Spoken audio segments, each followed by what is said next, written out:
chwana so a oboboye papa honum ensam ahrobi kai ho na meze babo som hwan de no sabrim kase bo wa Ezra 94.1 FM Ezra TV ami amaje pen babo to kase bo izinza ma hwan ayo fantinya ketesi akrope nana bantifo a azie pena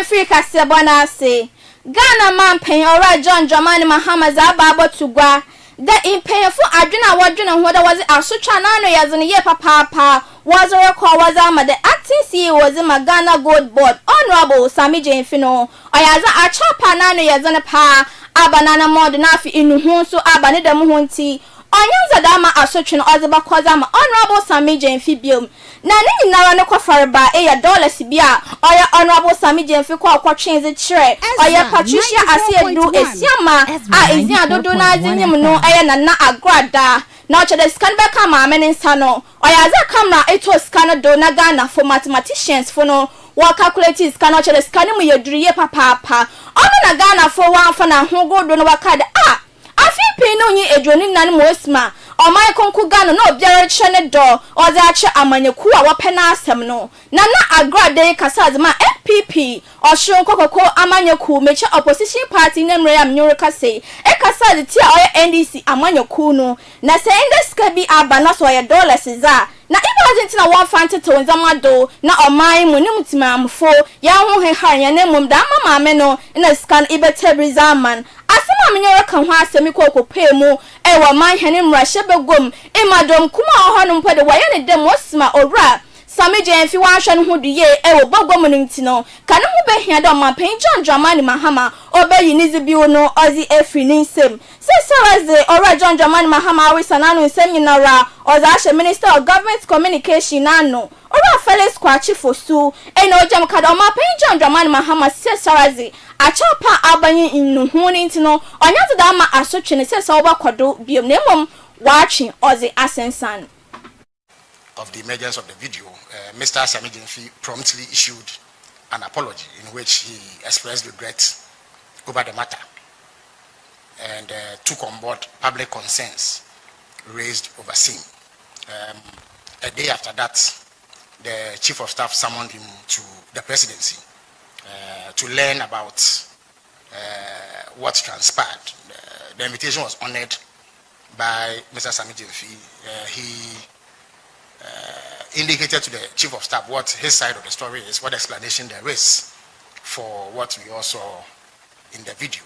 At the time, President Mama was out of the country, so he had to be briefed on the discussions held with Mr. Sami Jenfi by the Chief of Staff, and he has been briefed. Now, the view is that, to begin with,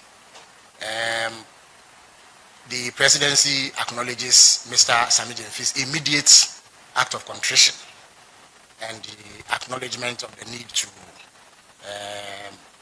express regret over that incident. So that apology has been taken on board. You do recall that when President Obama launched the Code of Conduct, he said that one of the remedies for any potential breach was a public apology.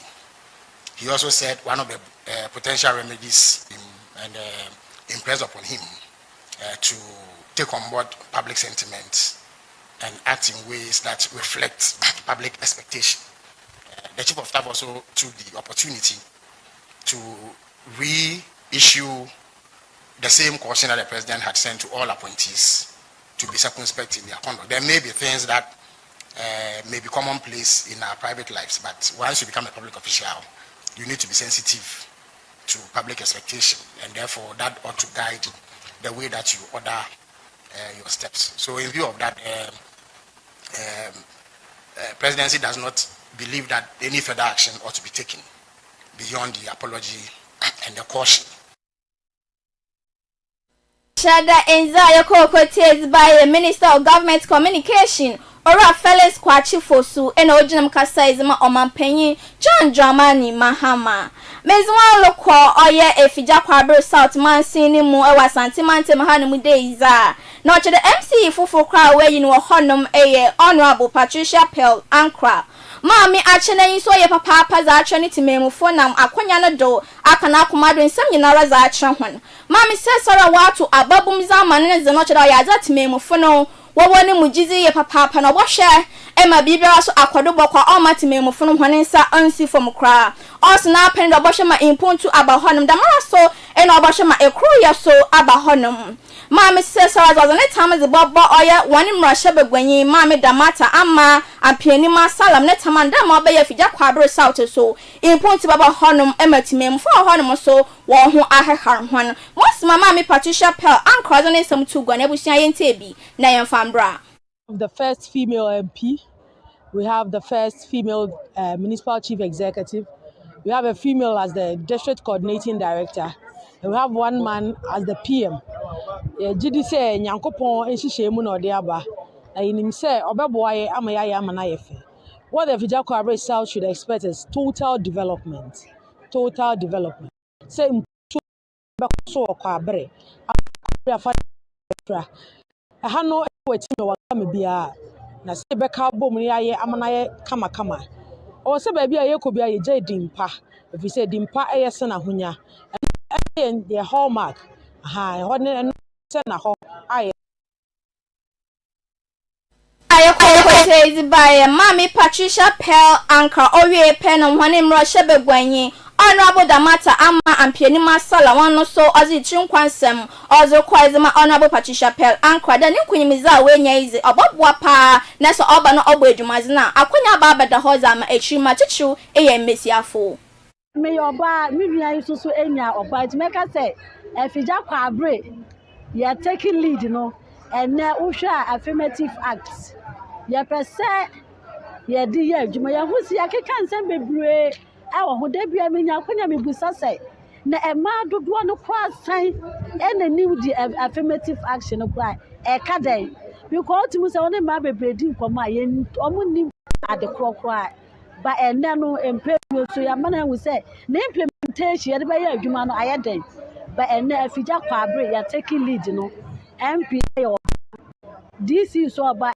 etimo hwehwa ne kasa so be ka nua ba MP ho ne aka aye adwuma de say eye akonya na ye mode ama ye ema no eto se ye ema ne ye fe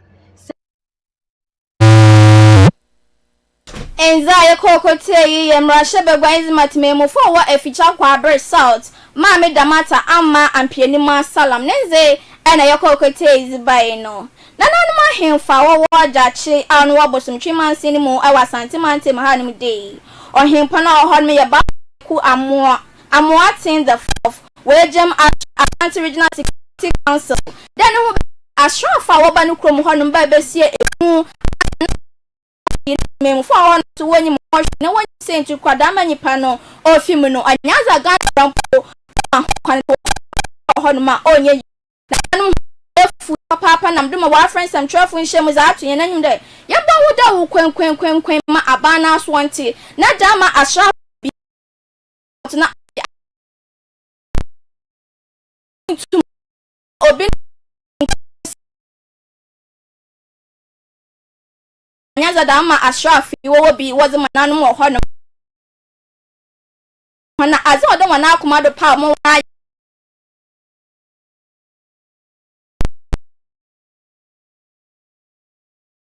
aye no milimisi ano asoja fo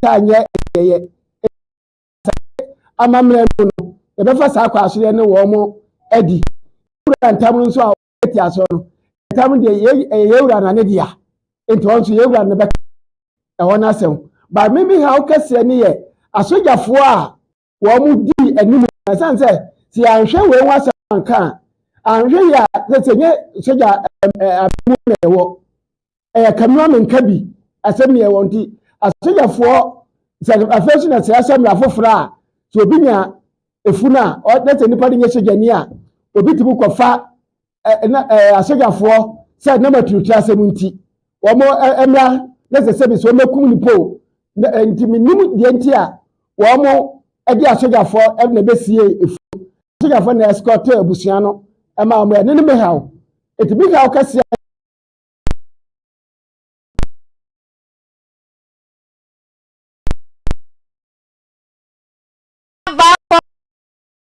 in the fourth name ayako na chane how no na order to gwa hon no ya zo hon na no me papa da ma strafu wozi enyim woko okosi emu no wadra na wanyim ho hwe na ho asem na orokodo hon mo no mezu oroko eastern north za no chede kwawu in prior so hon owom na one regional police command na say Samuel Kasazi abatan ebien another mesiafu ebien na waache won wo ho ekruya Hawa Ibrahim wezi 40 years on oil landlady na ocha na kasa we sinifia otim ekrusu ya Latifa Adams ono so wenya 30 years ama Kofi wo susu de indrubonu hugwa ena wozi ewo krom ho no chedam wasima police fo hon man watch wonu ho wozi eguen kar kwan do na afi wo hwehwehwehwe ihyen mu na passenger fo na azo so wo hwehwehwehwe yan ho no dama enkofu ebia me bon hone zini mechre oye Hawanye Latife dama indrubonu no wo hu bi won ho na cheda onyaza police fo no wogru wonu ho obeyeye ne dam ho nti wo tebru ho azo won kwatwem wo oman hene police station watwe abanu kukum ho no ma onche biara wo ba sha asena watwe wanzi won ezi my hanasem zibia achenchie onam do my semtwafo nhiem kwado no DCOP Isaac Kojo Asante on regional police commander ewo Eastern North honum ne zibo abotu gwada mosima na indrubonu won ho no ne ho ko hia paade wo bokọ da ma emesiafo ebien ne woni fie na wokọ woni fie no na ochede India hamia wo beka nde wi 1650 slaps ena wokọ ko hunu wo hon ma na no yezini ye papa ne dem ho nti wo da ma mesiafo ebien akwa akwatwemu aba ne kukuma nche bia o ma ye na asem bia no wo bati won achenchie honum Ezra abo bes nondu ni kakra no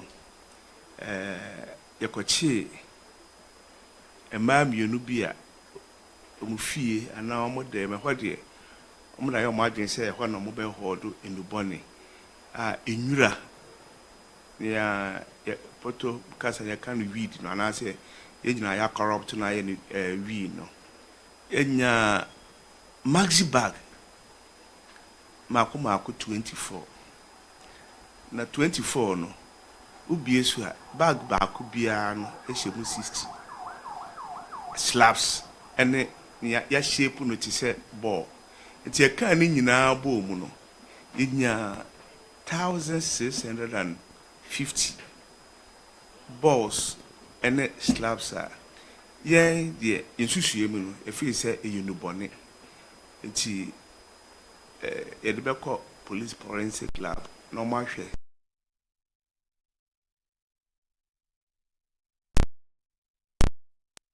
Isaac Kojo Asante aiko Eastern North regional police command ne ko tiaziba emesiafu ebien wozi ndubon hu gwa ma won ko pemu woni fie no na ochede India hem no oyaza 1650 ena won sakan ewo fie ho ma nanu yazini ye papa dem hu nti wahwe abanu kukuma nche bi o manya na asemzi bia wozo bedi achenchie hono na chede message an wa hanum de na mezi wona gwa mando kakraza fantasia IC hair relaxer enko papa wo gwamanda no basime biala oli yusi bitwiniti bwama na hofi ozimu na afi ho biara so ofineti na afi akwanya bamanda was papa do Stalin nitin biara so otum na Stalin mama Sonia Kwian wakofa V1 deodorant ozi abo gwamadi peja wonsa pe na ezenkakran ka fefa hono boto amochazen kan biara zifi hono V1 shower gel no so honum opu ohuriye papa miaka krazi guwusa no do bonsu gudra puku hwehwehwam kama me show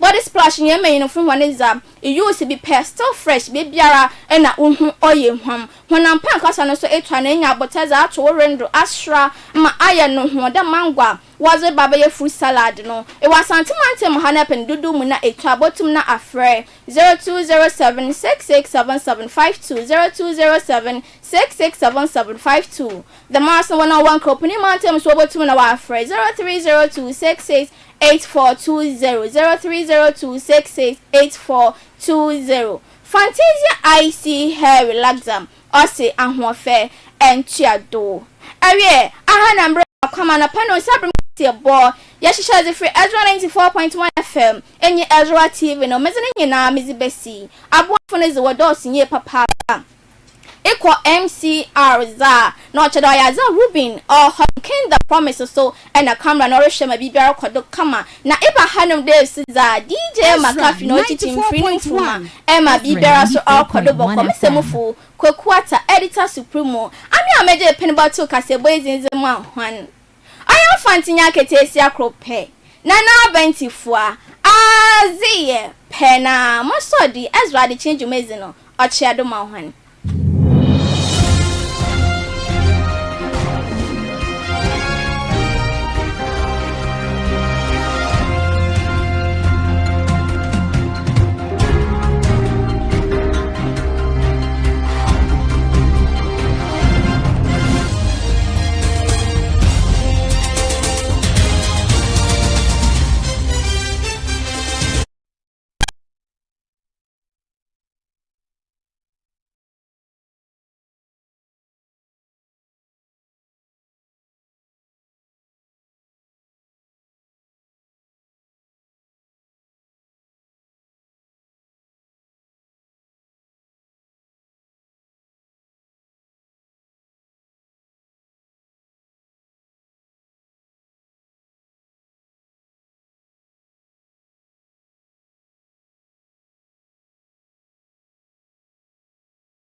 Nenso dodo na ade ema wonya eye ayamkro eye ulcer na se wonya ulcer no nso a etimi ema wunsunsanso ahodo afensu ye wo enduro bi te se non-steroidal anti-inflammatory drugs eye NSAIDs eye brufen aspirin no mo a omo nso timi boa ema wonya ulcer no eno nso ewo ho ye de ye ka kira o se aboa no na de aba anase bia nduro bi na wanonom ena ama wanya ulcer anase yayam kronkwa de beboa ama watimi enya ahoto eye pep mixture se wonya ulcer dodo na enya ade a omunya nsunsuanso but obi wo ho a obenya nsunsuanso a obon se ema ne bo so fru no otise ne bo ehihye no odidi a eye ne se onfe anase wadidi awie obon se na aduane ni giregira ne bo obi wo ho nso a etimi ma ne de friend say referred pain and as radiated pain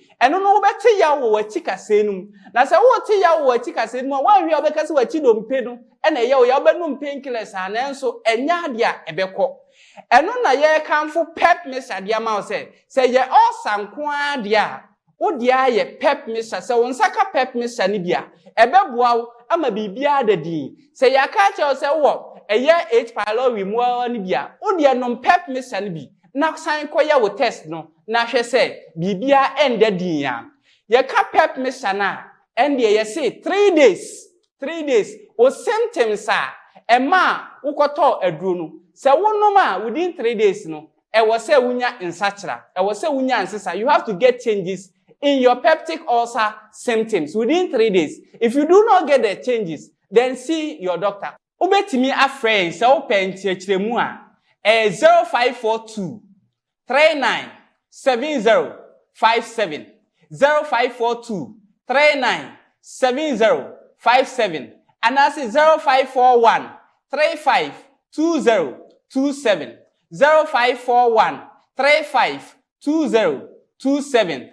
Pebia ubenya bi wo Accra eye Kings Walk Herbal and a Kinnock Herbal ewo Tudu Lagos Station Obuasi Smart Herbal Kumasi Kolinak Herbal and that's Bandi Chemist ubenya bi ewo Kumasi Kade Gisbin Pharmacy Suyane so Cap Herbal dudu bi a wo pebia Cap Herbal and a Mose Pharmacy Opoku Adimai Opoku Ameyaw Pharmacy ewo Tachiman Abofo nso Opoku Manwere Chemical Brekum Kinnock Herbal ewo Yawada Jomo Thursday Market Takrade nso Christ is the answer ena baabia ni nso Yen Herbal and Wellness Center Goso Asumdwe Herbal ena Temale nso PK Gombila onsa ebekabi wodi se wunya baabia ebenwa frey number 0542 39 7057 0542 39 7057 and as a pharmacy ne herbal shop bia eben bia wodi ebowura o se o pep mister say ye awesome kwa dia bibia bedadi yo me da se bebre na ene ye share the difference between candida infections and afi gonorrhea na se gonorrhea bacteria infection the tie hia ne se ye hu difference no a na fancy me to quite 2 weeks me buy me rapishia macha se hu nsenchene bi se be mistaken se ade like se bia ka white no e bia eye gono a madwe se on me tu kon me oba na famachi e basa se apa na trust mo oba na afiri ho na se relationship na woman na se already woman no na se be already nam so no it na say difference ni here na you bet me categorize the difference in 3 folds and I say makma samiensa edin kan ye hwe the causes ye ka white na boni se eye purely UTI and I say obi eje bi egu WC nim ewo janan bia next person akoso ya put ma peke edwe free aba amna ye which is there now ubon se ma ye ba sebe causes na causes ni bi ma ubon se sebe oba wo se ne ma e trape e tight ma enfama mfana himfi ho no ma president sebe why o dey pa himfi ho no enso bit manya bi amna ye amna koso ye pa sana oba odi sebe a lot of sweets eba and sebe inside no so no she is prone to have all the ponasi candidiasis in bebre e wo ho as in causes no now ye ba gono no dia eye purely STI as in say me nya bedia na se me kofa o sebe oba onu so obi na o pass ma me on say e bia me ko ha na boss no pass ma be ba sa na dia me ka se me kofa no washroom na se jana bia eti ba sa na almost na afa na e oti asese ya pron oh me tu kwan ba ba me share me dia na ntisa say ni mo okay ne wan fa ba bia wan fa machi na dia somdwa now ye ma symptoms ni ubon say in case of candida albicans o de po ano ubon say ensu egu no one either say e creamy and I say e off white and a colorless what bet you money say eni e crogin say ensu no bon so bo say fi himfi na eba ebu abon say afa ay creamy bi e from for see apa hydrate see apa na you say kata no so say be eba na efra fi na eba now in case of say gono ne de obon say ensu na eba no eya akokosra de na say yellowish pese atiase gono ne de eya yellowish ensu no ye akokosra de sana any color na tie ebio ubon se sabi pain na be feel in terms of candida de no wo so by shase ase ho no femfemo na de na ase ko ne ba ase ehyo kakra fum kakra wetabons na ekoso kakra as in case of white and the pains no but sabi gonorrhea bacterial infection ni de eno no ubon se pain na what ne more severe ena bon se kaka na ogu nso a emema ne se won se ba ebuei eni pamro adan sansa ya no what e was from ebio so ba candida albicans infection as white ne dia obon se sebe ensansa ne be agwa hemfi ho no eno ay se nkronwi bi ensan ketenketi bi as if a shas as if insano na say oh ne kakra obo se taba 7 man obo se begu ahemfie ho no e ho a na say disco light no e ho a na ekọ e ho a na ba but once in case of gonorrhea bacterial infection there ensan so say what we call pie myself be yekuru e bo won kai say difference kakra so e den e ho na on se san say difference na esua na chapter 1 hwe ya obe confusing ti no fan say sa nema we ba na wan uklefro si apa e dia somdwaba enti ne ye dra ye fa the solar care ba mechane won say difference ni sha e to avoid any confusion no se nipa no fan say wo hu obeda hu wo ebia na ono de ebia e gonorrhea bacterial infection but ono hu say bia candida de na onye enti ye consider someone menu we ye fa strain some ho odin as candida albicans no fungi and cells no and afi bacterial infection acid gonorrhea bacteria no so no ye fa sa mo menu and ye culture grow more laboratory and afi ye mo nyini ye and afi no test be a friend zone of inhibition test as she say ye the edro na ye nya no e so because difference ni so nipa ne hu de ye no it is say ye pick someone say ye say nya de ba ko it makla mu from mass biaba it ye the edro no e so ega plate ne so and with a die it won't say more na ekum wana die na tretre hwemi nse na tretre ne ho ade bi ye won say saponins anthraquinones kumanza hodo mecatepinoids phytosterols ewo sa so ke ba me shey mo no one etime cancer one me no resistance bi mo posu fan so be say ma boy injection bi manu maduro akwa me da asa akwa nkro no ye won say fan say DNA mo na resistance.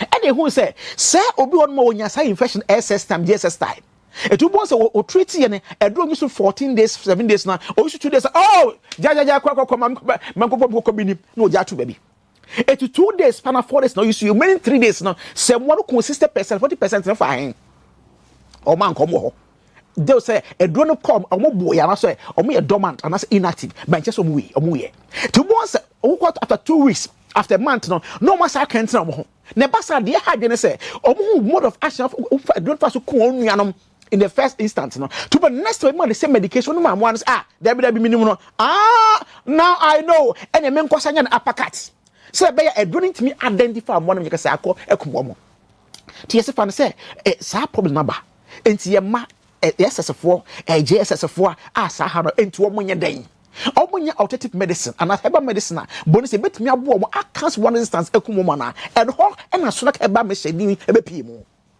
let you say sola herbal medicine one you say ekum one operate ne so no you say ho de bi you say both ends ni nyina no afa de ensu a in case of this gonorrhea bacterial infection no yellowish a candida de no so no whitish no say ensu no ma so say ho rutu go no you say ensu nyina adra apana sa awe inference on anything e che say oba na be ma won saka edure fe no sola ka ba mesha no e kokum o de poamo no na se ensuo na se fra himfio ba e de pampan de akire ss wade pa e ma da dance o kwa opon dwuma o mantem no na e mo be esanse kondi na ma mienu ye wo absorbent a b na ad absorbent no bonse no ebetwe ensuo no e de wura ne mu na absorbent na twe ensuo no agina ne so na afi sansuo no apie afra himfio e ba se no ho na wo on sa habam no hoyi se ewia boss ne wana kamwa oba ne nsaka sola ke ba mesha no ekum o de puama ekum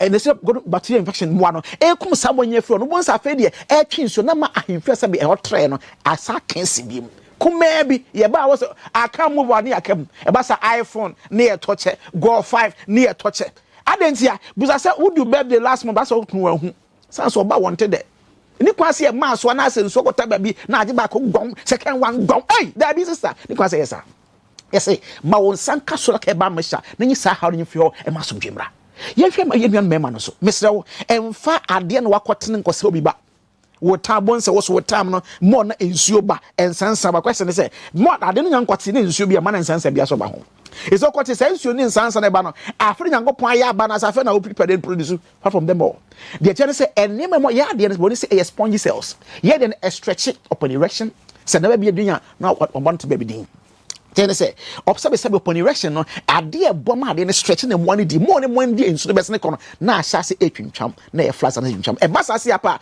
obon se edo anwumra na so the pen enam cap mu no ya hwe e ko trebe tresa enka hwe so da ya wie sa sorry konam ko baby sa se wante hwe ni kwase wasa sa ha we nyinanti no mema no so the same solar keba mesha no e mamo e unisex e bo mema na aboama esiesia himfio eyi sansansan no pampane firi ho na oye be memu ankasa eye solak heba mesha enti ebo ne mane se asotwan meso emia mefa bibi ntuntu di ho emekeka besro solak heba mesha osasotwan e just e how be na se question bia e fa nkomo ye di ho nyina no puso man ni nkomo sanse ohodo hian ade bakwa ya awreho se san difference ye kai went me and solve no relationship and when that say be end in marriage and I say or both tewari ase na the confusion na wari guaba en ya na ye ya ayem pese bese entina solar keba mesha no ye body man say aso twan question bi apuso homo ni nkobo MTN no 0245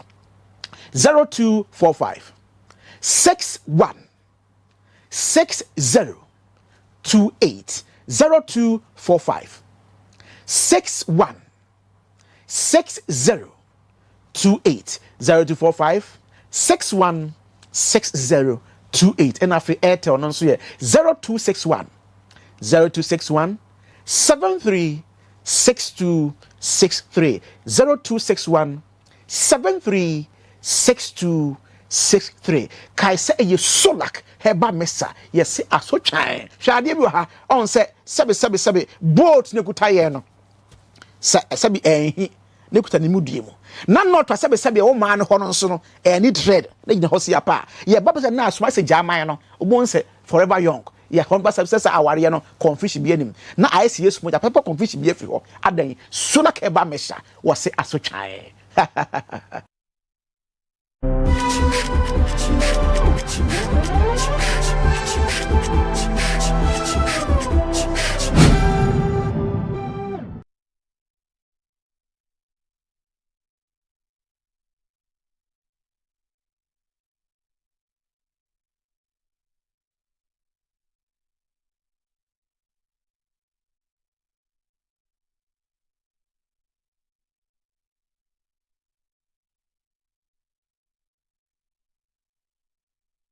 Shani and you free in some move.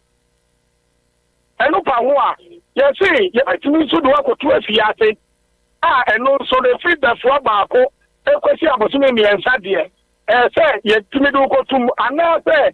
The who super to say, I bear my dear, your ball can you are. You must say to me do what to a fiat. Reverend Pacho, Jenny who are Asante Mountain. Jenny who on time. Jenny who are Koforia. Okay, before you are playing, you know. Pastor Payasa driver ni jina Emma Osinipa send the permanent hotel no. Obako no obi to nkatiye atade obi bokube ebi kwa to kokon reverend ubi ye mi yakura ne se obako no na kwabrane ekuta ahenie tamaidi ebi di ko obi e bi sai check Ezra 94.1Fm. But show producer or two in chain, rubber again chain, no one's going to over the fiat. Tom. No come watching actually, Ray, body brazier, at the avenue, so be a friendly place. Never tell not to some the power of a kilo. Right, so for my I watching my Kwaba Ezra TV, Ezra Radio, and I pay Namigu so a shrine. God has been faithful and continues to be faithful. And then the card we're feeding my mama watching in a special way. And of course, maybe Sasa want to say Reverend Kofi Asante Ennin with my friend Aduanaba Kofi Asante Ennin. There say in all ways that he continues to keep us. Samai Ofia. Samai, good morning. Reverend, good morning. And baby Aboko there. And the security issues I want to focus. Okay. And I'm not paying. My own police for I already biachi or baby last. Yes, one of the notorious armed robbers our regime, and I saw it and I was overwhelmed. Mom said over the years a police for maybe who on say as on bomb in terms of security. Because there's been serious issues of insecurity our memoir. It has not been the best. But if they are making arrests, we have to commend them. Sure. It will kroma and we are crew from Yakobo, young lady too. Yes, you want to. Yeah, Ejena, Muskana. Mobile vendor no. Kwada so, near Kudifi, near Kwako, and second near Kunu. Strangled him to death, then he lost everything.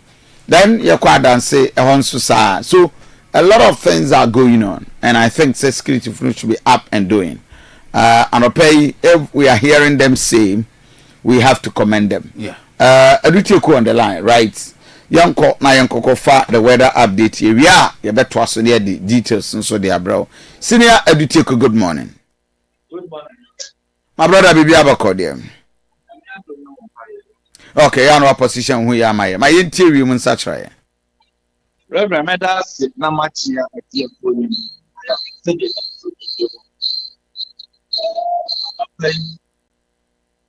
Sede yehu no me abi hono ma ebo no de ebenya na awia no so be pie ntem na odi ne djuma na awia no pie ntem na odi ne djuma no anache se oma ewie ma hoden ba na ahoden no kese no abegina along the coast nti free crime enfam a dia ba bisi half a slinita crade na peja no aba asro kakra Central Ezra 94.1 Ezra 94.1 Asimfo sune en mpatam honomo takrade ne takwa tafibe kwai en ne mpatam. That is a few areas and I'm like a crazy war Asante region and I so ye benya bi enya ba bia ne benya bi but ba bi o benya bi pa ye coastal along the coast enti ene ensuo no awia no ba di djuma ma temperature no e be 38 degrees Celsius e wo won e wo Ghana TV film yene okuma se be 34 degrees Celsius sanso along the coast no be 32 degrees Celsius enti free awia bremu no dey along the coast no ensuo no be gugu hono.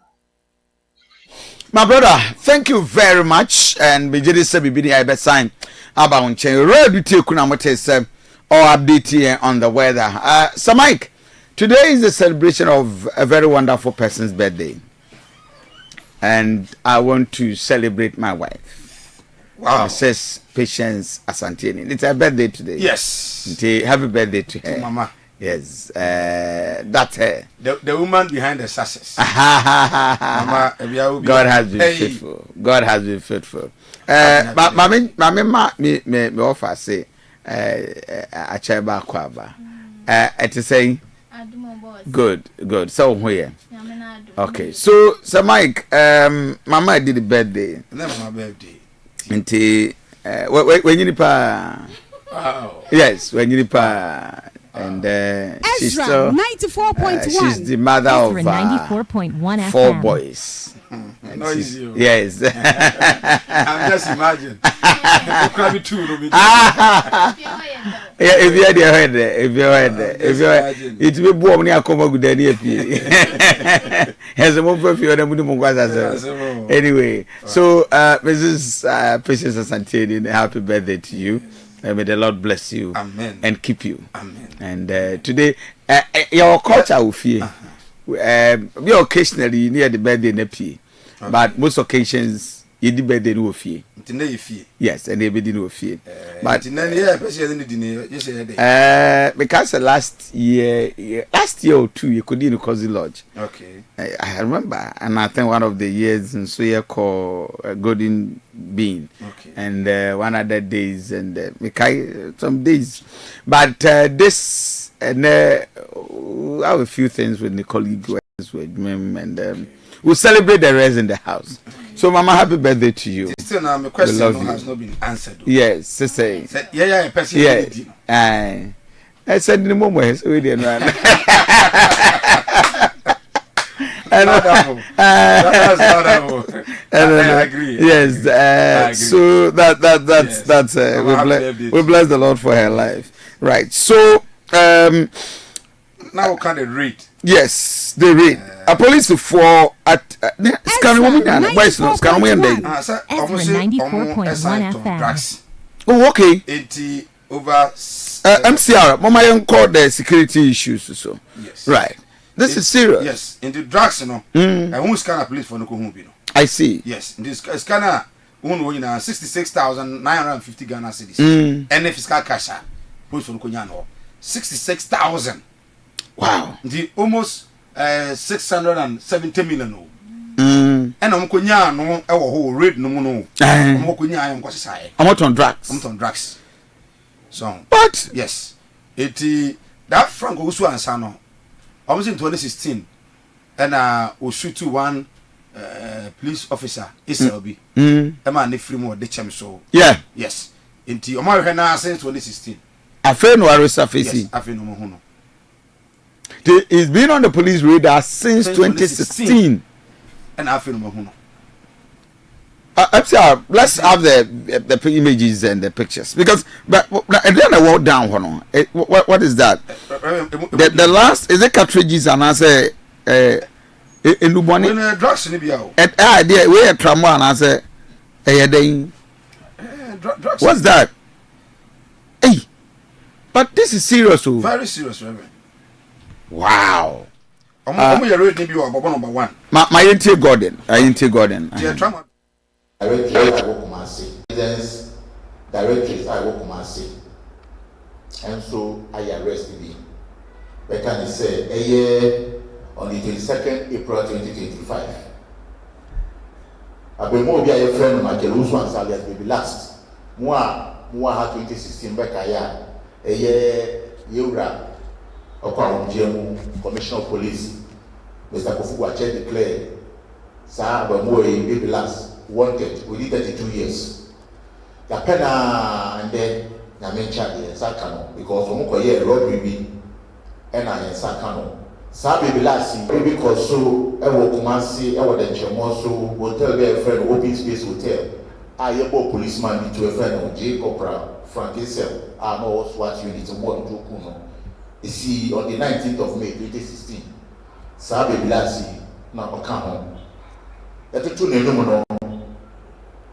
I say, Robbie Sakoso, Ewo, then Chamoso, a Chimati Chima, is so your boy, and in the Quaterminano, or can't be not no Modisa Bonino. I say, in your Momodisa Bonini, as a kind pistol and a compassion to normally Edisa Boni. A Chisanko free, Ewo, a Chimati Chima, and then Chamoso. Now, when you have a quan or the market run, I your friend or baby. Yeah, on the Thursday, 8 May 2025, Baye Don't Crow, a Viemo. And I'm Roberts, yeah, your friend Baku Omar Isa, 26 years, Sharif Mohammed, 20, Abdul Jalelu, already 19. And to share. Residents be omo Kenya se and in Potemo. Sapofo we omo di Kofi nyawo Kenya se in Potemo. Obetime akonfo ha Kenya se 4 years ah. E da ye chi omo korobo residents form ye bi eje omo mobile phones. Enu mo na Kenya se patrol team. Enya ntie se Robbie bi akoso wo Sa Potemo ti. Tem na omo koye ampara omo ni omo ko di tem na omo tumi enya Sam Roberts mi sen echi omo Itu eka nemfin beka say the rapes ene mienu no so April prayer ye ka say Mohammed Sharif itu kanu nemfin wada hospital mienu na da confanoche accident and emergency police for omo to omo a ye do mbeko kote ko gina kota bo kwedu na say am so airport district police command echi abemu obi a we did 29 years. Your friend Adam Mohammed. Ewo Abuabo number 1. Na Memeneda on the 10th of May 2025. 10-4. Na Jumedi operation dia achichi omo a omodi sa ebibo ne mu ituma. Ti yakoye no ye chain no search ni dem no. Ye nya 35 parts of 250 mg tramadol. in 28 parts of 120 milligram tramadol, in 11 parts of 225 milligram tramadol, and the boxes by 50. As you say, and on I pack side the one way. Now, if we also, and so I had to know, ni bottom ni damage in Yansika 66,950 Ghana cedis. Ewa no ho, any demo. Asasika way, any do body nano. Ababeka police officer, yedi.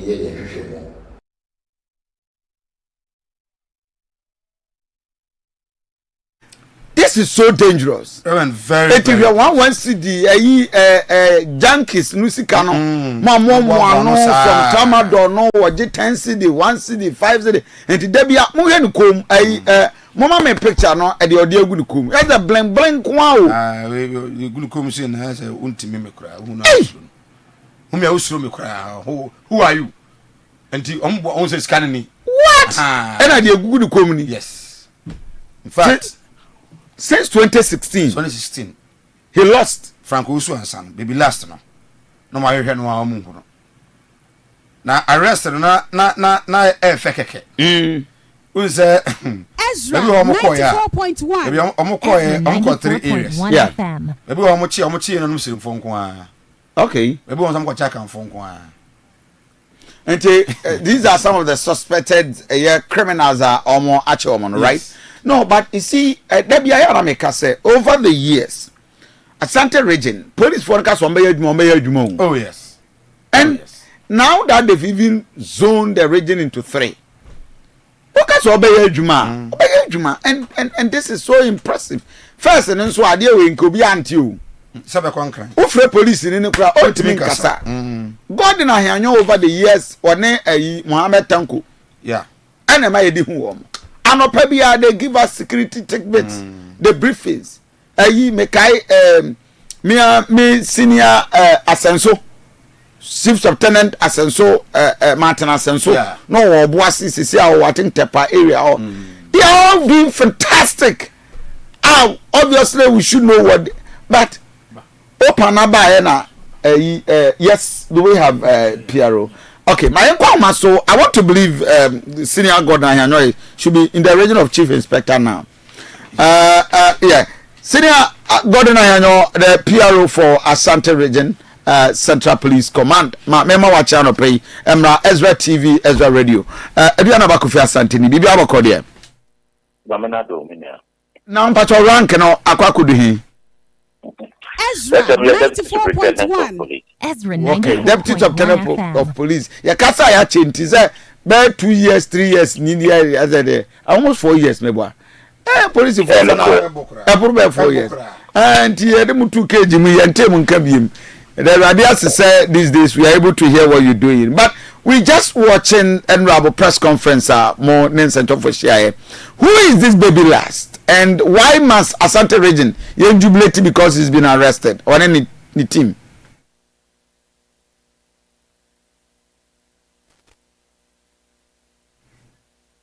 Senior. Hello, Senior. Hello, Gordon.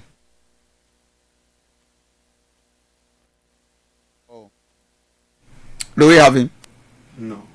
Okay, let's reconnect and you understanding. So, do we have the newspapers?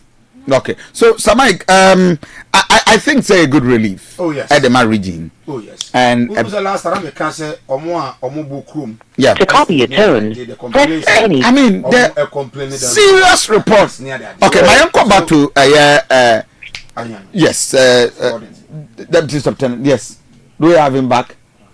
Okay, so issue areas of like Bokrum, Okokofa, Ababo, Tafo area or Buakwa, any other new sites, areas. Okay,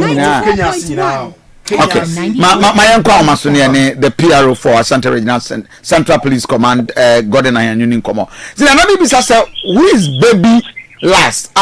Frank Usu, right? Frank. Asante ya Usu ansa ya chirinti region yimu yeni enye say a baby last for once has been arrested. But why you ankasa?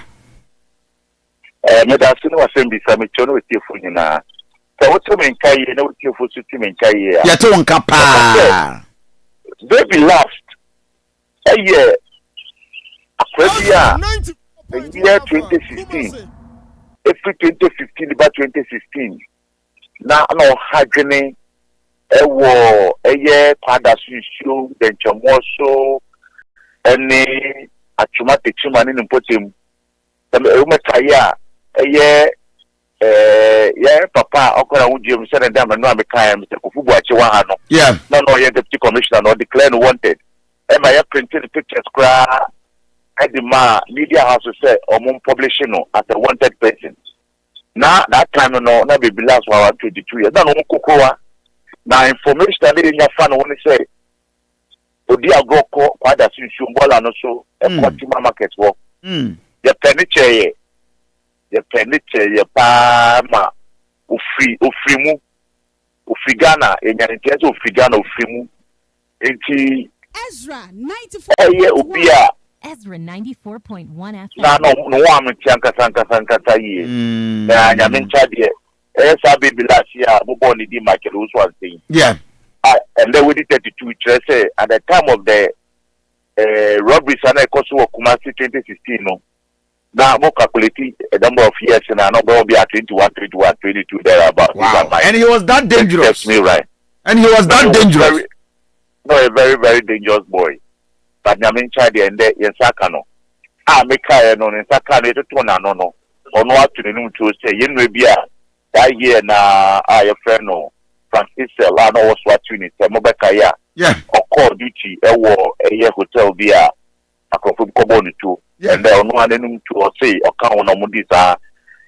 Boneno Timaka say Kumatu from Bosi now baby last na ni dinda bonting the year 2016 ayapena penoi and there yes to me isunu so mamenya misunderstanding so all this while not more than so air tracking on and answer information by amoko soup na mo che ne kan information by recently omoko ye robbery bi ewo the chomoso wa bio omoko ye robbery ewo the chomoso wa bio nti sa robbery no omoko ye no na police investigation etumi ema ye kwache na obo ni nanom ye fro mo Manuel Usu Kasidi Pastor Juma ono so ni nickname na me na Kwame she died Oxford in Tiamwa alias Man she died na Rhino Ochre alias Demon obo mi nya de ande ya kwachicho mu nyina ye ka se de emunu abako de no wa pewura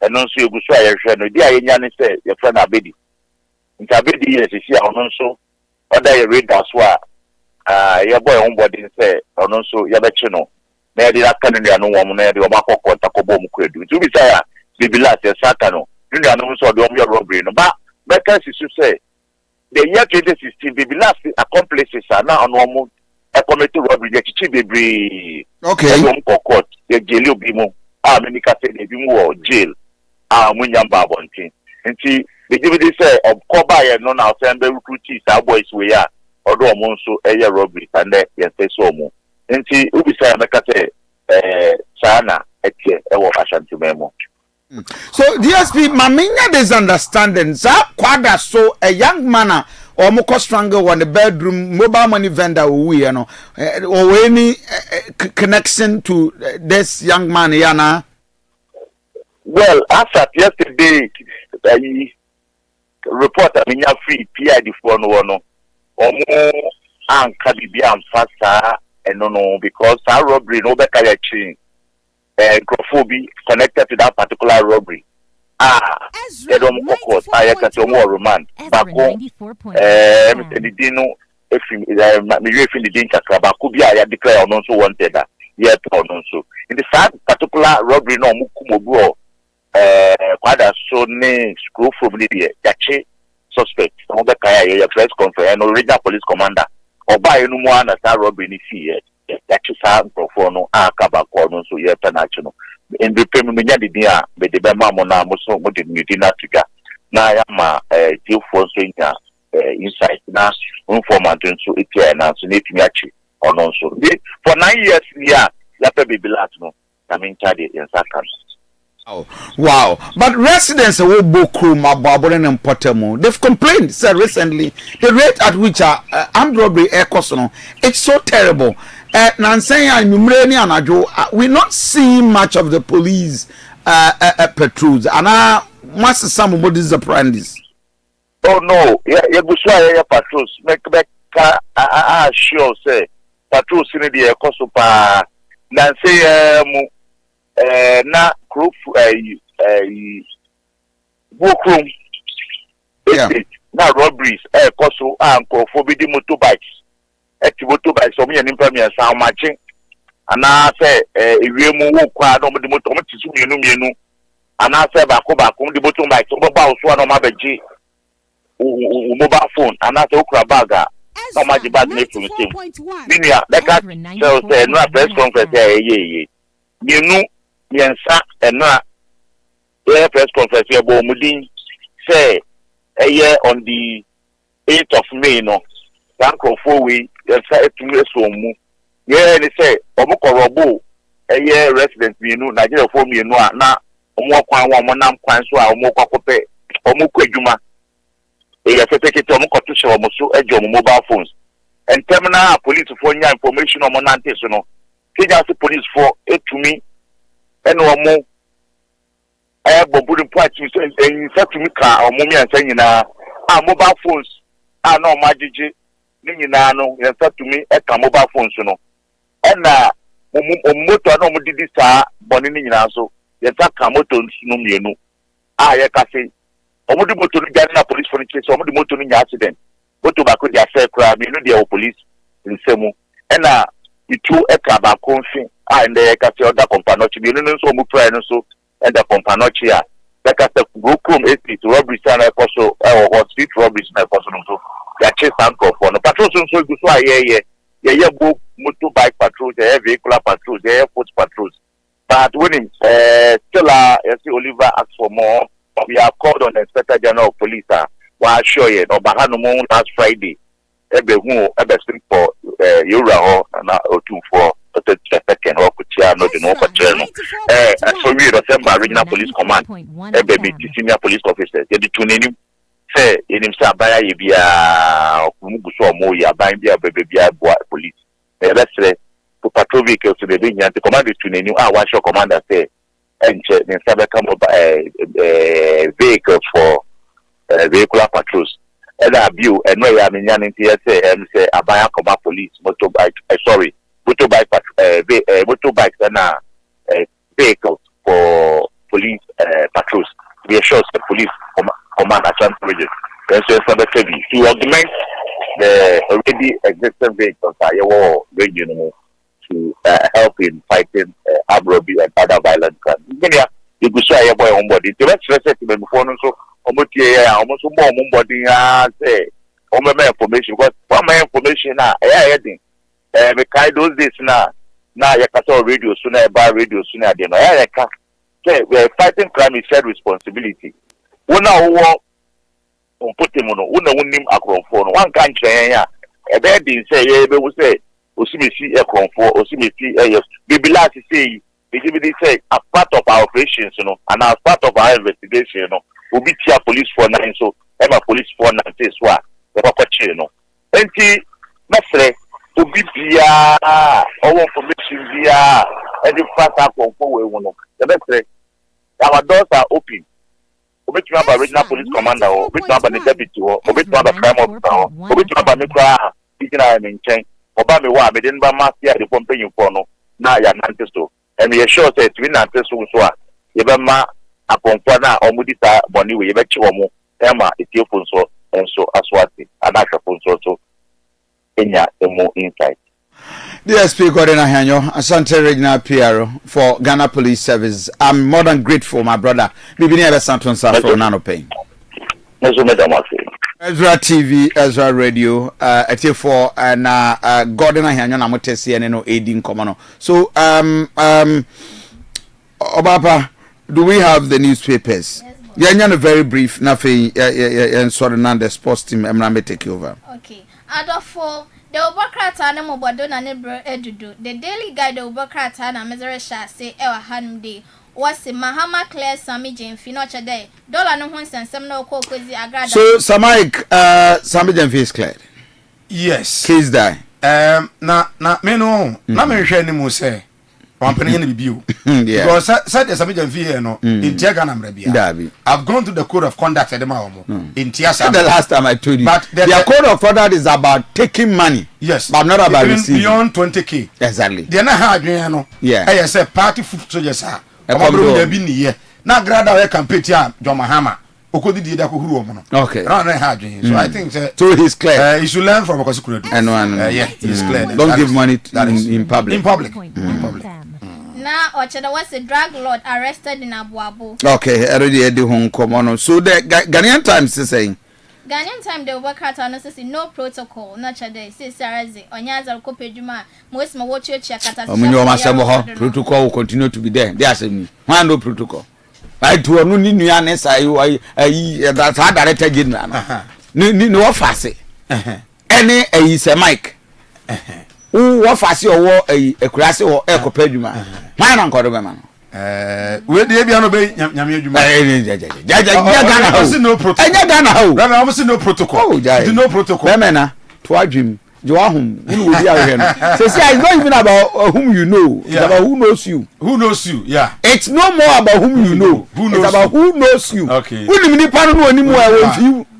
it's about who knows you yes I think the papers is more about Sami Jemfi and that of others but I'm before not someone tiase and when I meet interview no must bone be pa na waye bone dey almost say once where you dollar want there ani ehuna na bi nani abre na nabi but ana abrante no so a ode ne call shrage no also I would draw so Mike maminchia me ankasa madam for sofo minua sofo prophet perfect smiler prophet perfect yes smiler prophet perfect Smiler. I see. On a founder and leader of Abundant Glory Chapel. Okay. A direct opposite University of Education, Amstead. I can tapia Mika. I can tapia Mika. Senior prophet, my brother. Good morning to you. All right. Perfect smiler. And I'll pay baby. I will be a mamincha. It's been a long time. Okay. He's such a good guy. So over there, 5 days non-stop watch night in a basso. Yes. Over there, 5 days non-stop watch night. Our House of Ezra.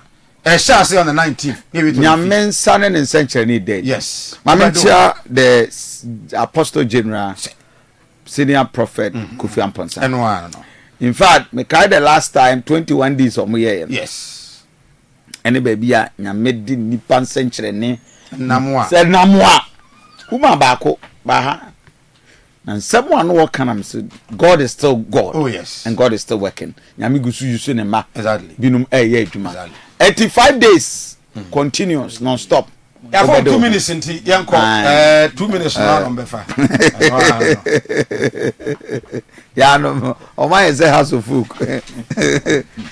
There be our Reverend. My brother. Don't wait, you say me baby. No, esa boba. Esa ode ho. O say me condemn. Esa bode mo na no. Sa bet ni na no ya mamu. Bet ni na ya mamu bode mo ho na mu di atwa. Sa me ka o be ka sa na ya di bebre. Ana sa ne ho ne de mo pe. Ya kwade ya ho di bebre. Why see I did not from Muja? Bakoro ya very the crusader. Wo church we. Sama mo juma no. Obi sorry dware bota. Ale de no. Oh, Adabia also ya mu diguzu no ya na ma fu twade o. Omudi o. Se ara o sem se ye ne aye de makra ye nya adaji ntwa bi. Bo a o be pon kra na bo no master team. Crusader. Amafo odi pa omudi. Ebi mo. It's so powerful. Apostle General no pay ma chao. And no you need to once a while no matter how life will be. There be are catch team members Abrabo 2 options. You can't use when way and fight chivu the higher height in life. Never. Sure. The world is too busy to have only your attention. It will be what level be in life. No, it is either say baby Tanachi. Yes. Either say he's the green. I'm telling you. Hey, so don't joke in life. Either you are with the divine power or you are with the divinity. Sure. Don't joke. Sorry. Na me am some bonsa oboa wabra bono akoye tutu bibidi but if you want to break certain protocols uncle to baby no, it is not honamly buja. May the Lord be with you. Amen. You better your whole house of Ezra. Sure. Sure. With us first. Messi who settles. Messi trying to cut inside, still there.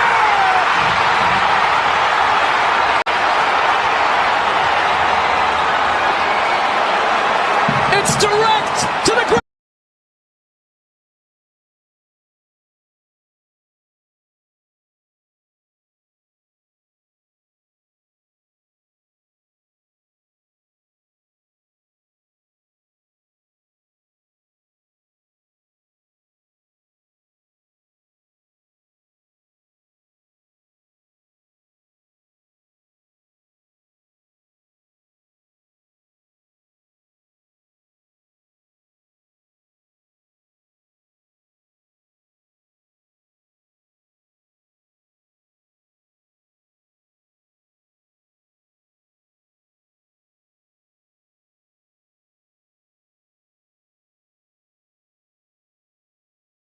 Makwaba the Ezra 94.1 FM, Ezra Television, and Afe Ezra Radio on Facebook, Ezra 94.1 FM on YouTube, and a TikTok no, and so Ezra 94.1 official. Oko tuning na Ezra 94.1 FM. Ye live o hano pay agude mu nsema opani ani din ene Aduanaba Kofi Asante Ennin Reverend wapane emre kakrama ye ewo Ezra de tiane so se yemfa mre no eno ebre na aso sima aduase di animu yin enuanom yensa yasi nkonwa de nsem ni na enso de by from Saint Jude dan boy Piero enso ewo ha de be Kofi any exclusives no na afie wie pe the latest intelligence little king Mr. Kowa atana say no so edu akwa amano ne enti title seat belt no na yemfa untu abusuafo yenhye nsem na say enso ewo fia e say dia onim say maka to say postmortem no ya no egusu a ekoso na under 24 on Kofi ma ye failure say ye be qualify ko Chile 2025 World Cup national empanifo PA kasana omo kasa do na no opani ani din ene Charles Taylor the terrible terror ono eka ho bi na me patro na de atum no eche kure Charles Taylor say national team coaches no omuni power omo a de select omo players e de eco national teams no enti Charles Taylor say aye ready and say Paul G odi atum na ye teacher still and sama o kan edifa coaches no enso ehun oh okay enti ye hwe say bibia nso ebetimi atotom na afei Charles Taylor enso ensem no ono nso etimi edi aba na yetimi akọ anim enso ewo ho nti no Paul G kan ho na yenkọ anim because Charles Taylor akan sempi owie coaches na onsem no osade sempi atodwa say transition na say from junior levels no eko senior national team adese teams no kwaya mpanimfo enso efa so promote players no first no enye sa na tie ne mo se de omo enso etimi asesa no enso ne ade a eno ka ho bi ena enioma enso entimi enkoso ntu de enko tie nsam a oka edefa coaches no na afei ye nto aso 94.1 no coaches no kura team no kura mpo a omo se a omo ade petty players so if you able to now under 16 our camp under 16 our camp because say under 15 under 16 no one the boy under 17 so that's it because one the boy under 17 now under 17 so our camp I know fa good ma yeah system because I was say under 15 we are pick under 17 so I know see gumu because yeah time they ko share win babe almost be 2 years. Ezra 94.1 Ezra 94.1 we can hear about ball nti da bia na yinibia ho nti na your local boys no yetini e deserve say boy national team no more no but you see any obi ye do ko camp ne ade atia breki be when you are some film so they say we the burgers na bible but first na ntisa but you see Asante what do you mean burgers in rooms or because your local boys no do ko gum kura because of who good trainer you train them coach biaba or professor of profession some than say we local boys. Okay, enti mo amoko ema local players no na afi mo kan na coaches no mo selection ni ade no eno na Chastela no say coaches no dodo na ni tumi mo de select am players nti e dey a bogus na ye de mbem mo e dia ba bebo no we no say e kwan e fa so e transition players from AB under 15 under 17 eco 2023 eba Black Stars no kanin na ekoye sisi ya say no eno nti na ye players no omodin mo IBB no. I'm a fisher. I said the behind the cover from under 17, near under 20, now under 23, and some I call blaster. So I say, Sadia no see, and yet, Nasa Ankawa, I always see anything because, town, you free under 17, under 20, under 23. Maybe the cry, still mobile area. The big team, blaster Lancashire. Bana, I knew you say over blaster no sprinter. So that because here starting from Jubilee side and Funny about a blaster. But you see, no, 70 kwana well, have no high kakra. It can promote more ball under 23 and yet bad there, and yet bad now. You say players, no. Coach is better the coach you mono. So because it's coaches so because all your coach papa foundation, all your good foundation, ultimate and they were a okay, enti your transition is a problem, and so our Ghana for now and unti. And our resource are Kosono and also Kosu Gusua 80 Agude Munsem live on Ezra 94.1 FM Ezra Radio on Facebook Nafe Ezra Television. Now they are telling saying Yamia Duma.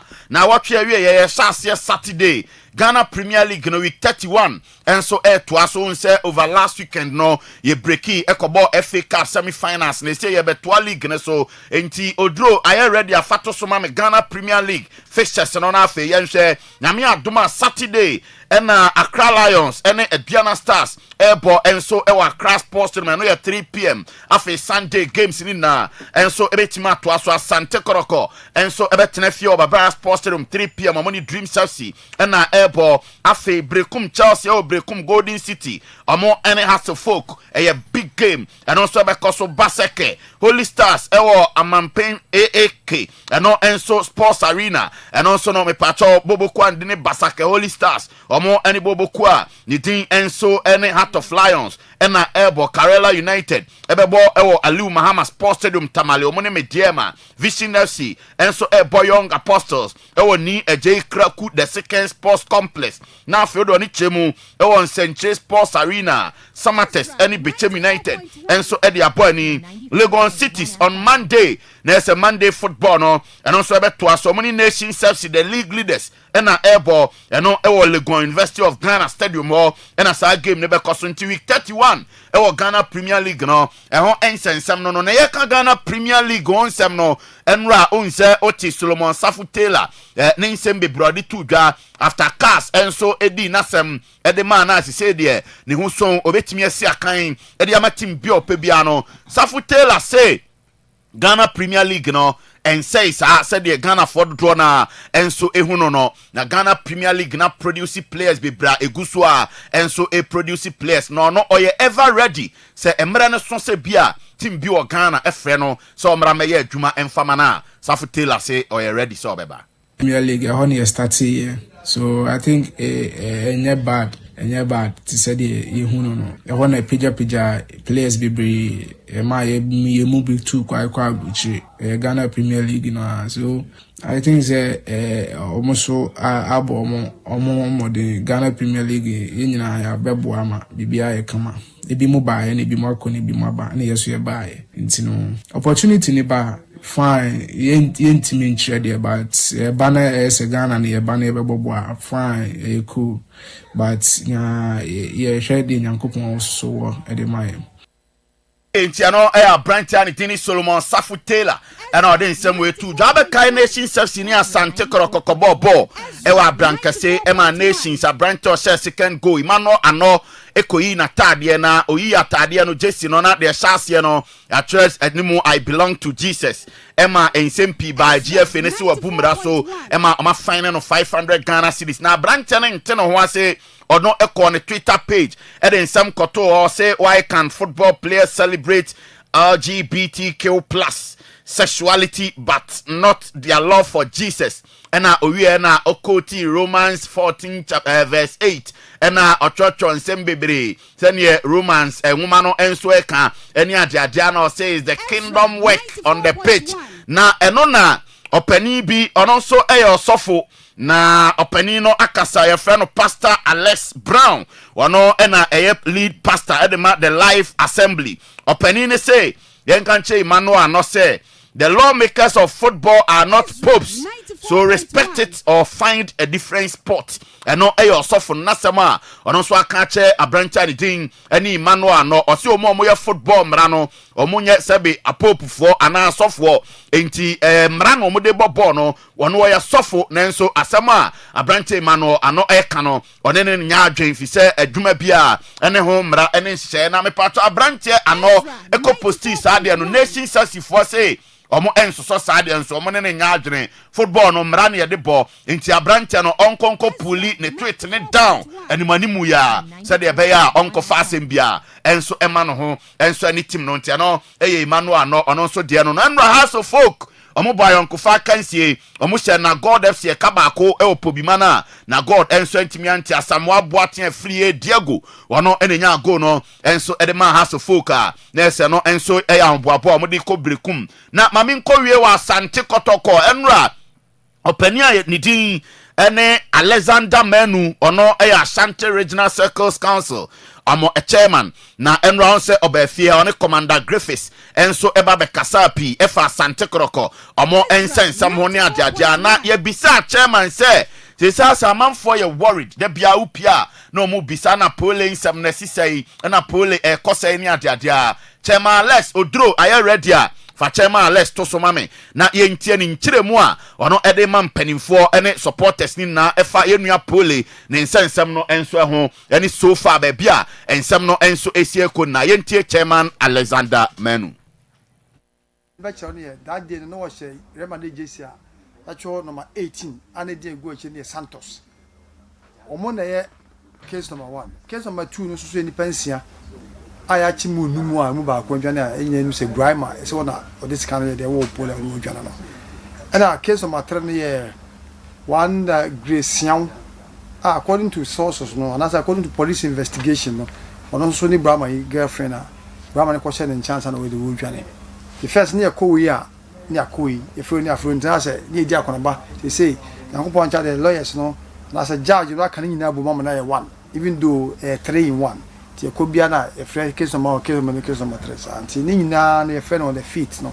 de ko do fifth no na ne wo mu nyina ne say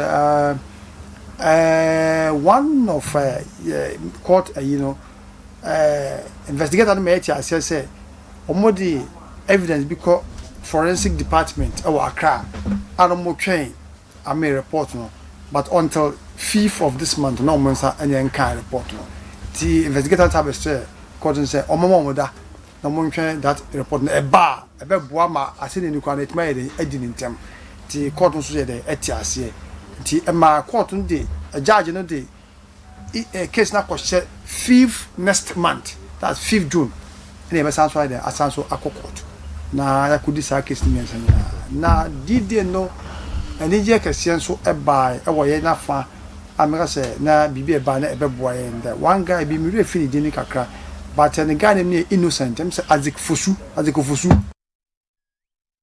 okay enti eno ye chairman Alexander Menu nyame boa awia ye di nkomo bebre ye de hon sembe ba sia de Piero e to aso na afei yakwa amano ne aba Jude midase yamfa nsem ni bi ekakra enso so ye wie pe na Little Ken the latest intelligence enso e de abrochem no etimi e de atoa so na yen hyase ewo Pobiman enra House of Folk Jude wakana da ayokufa kansia no mne na God FC e boy no ekwawi asero na eye abrante efra no Asamoah Boatin efriye or the penalty ato atenem na enram emrante a omu aginamu esiakan edema House of Folk no Benjamin Asare ono ena eda atenem Emmanuel Amankwa ono ebo 2 Ransford Mensa osai esibe Kunadu Yadom Raphael Amponsa Kwabena Boatin Kofi Asma Asamoah Boatin efriye the goal scorer ena abrante efan Hussein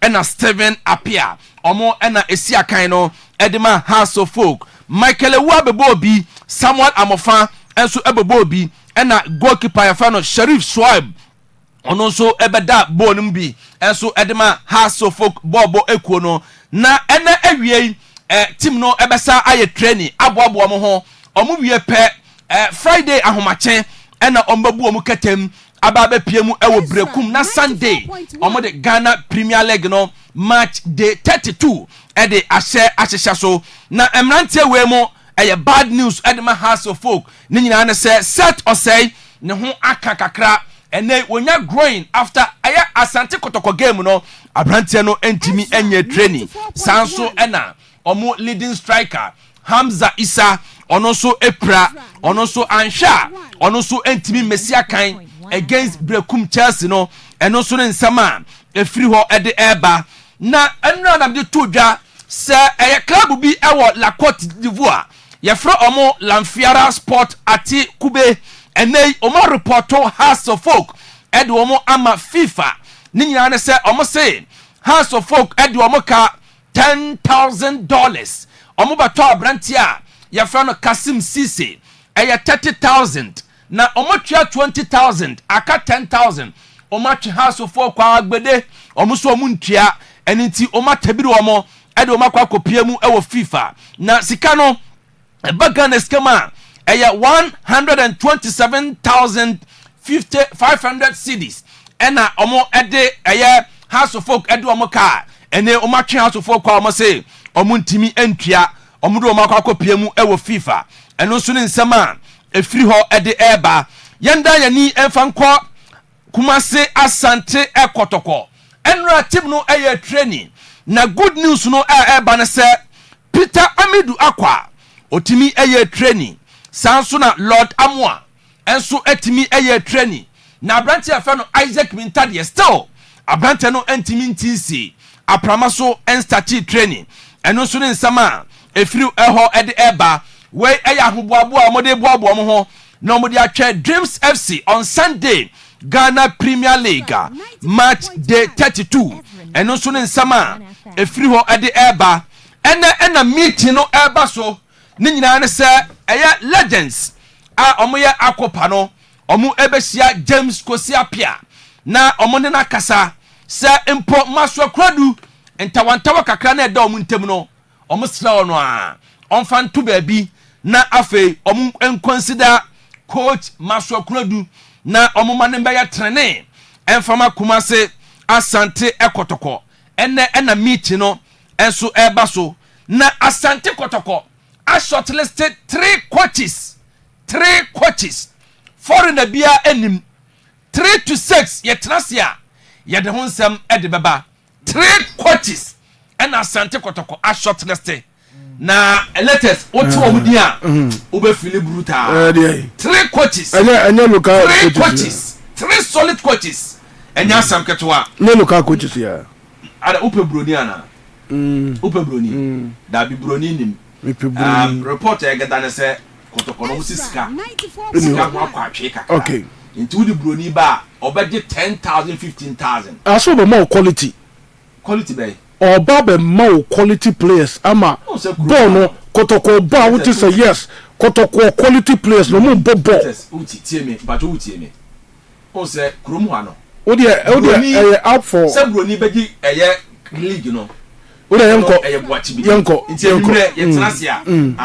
okay okay ya kono fe dabra minister man abano no pema iva ona Ezra 94.1 Employment so ebusua yen kodo fe yen first be eso emamo na afei Reverend Kofi Asante Ennin ana fe se Mike beto so emfa emaye dipotimo na bus bobo kodo na obo se bako bale se bobo kodo ntoma na ohwe afei biarial bobo kodo trafie ema mo se be so sidili gade eso ntoma na ohwe real bobo bobo kodo wo mo to real bayo ka bobo kodo chobo kabiemu wo mo to bako na abronte di din ana Gent etime trotiri kai edi baba yo kabobo kono ewo El Estadio Santeco para Pau tomato de España obi ni so regal mo tobobo kono obo baba no so game no na so bonti efeni kile ni papa no ten etime teka no edem na regal mo tobobo kono ana fa bronte di din ani Jacobo Ramon eso de bakupi so obo the winning goal regal mo to phone call bako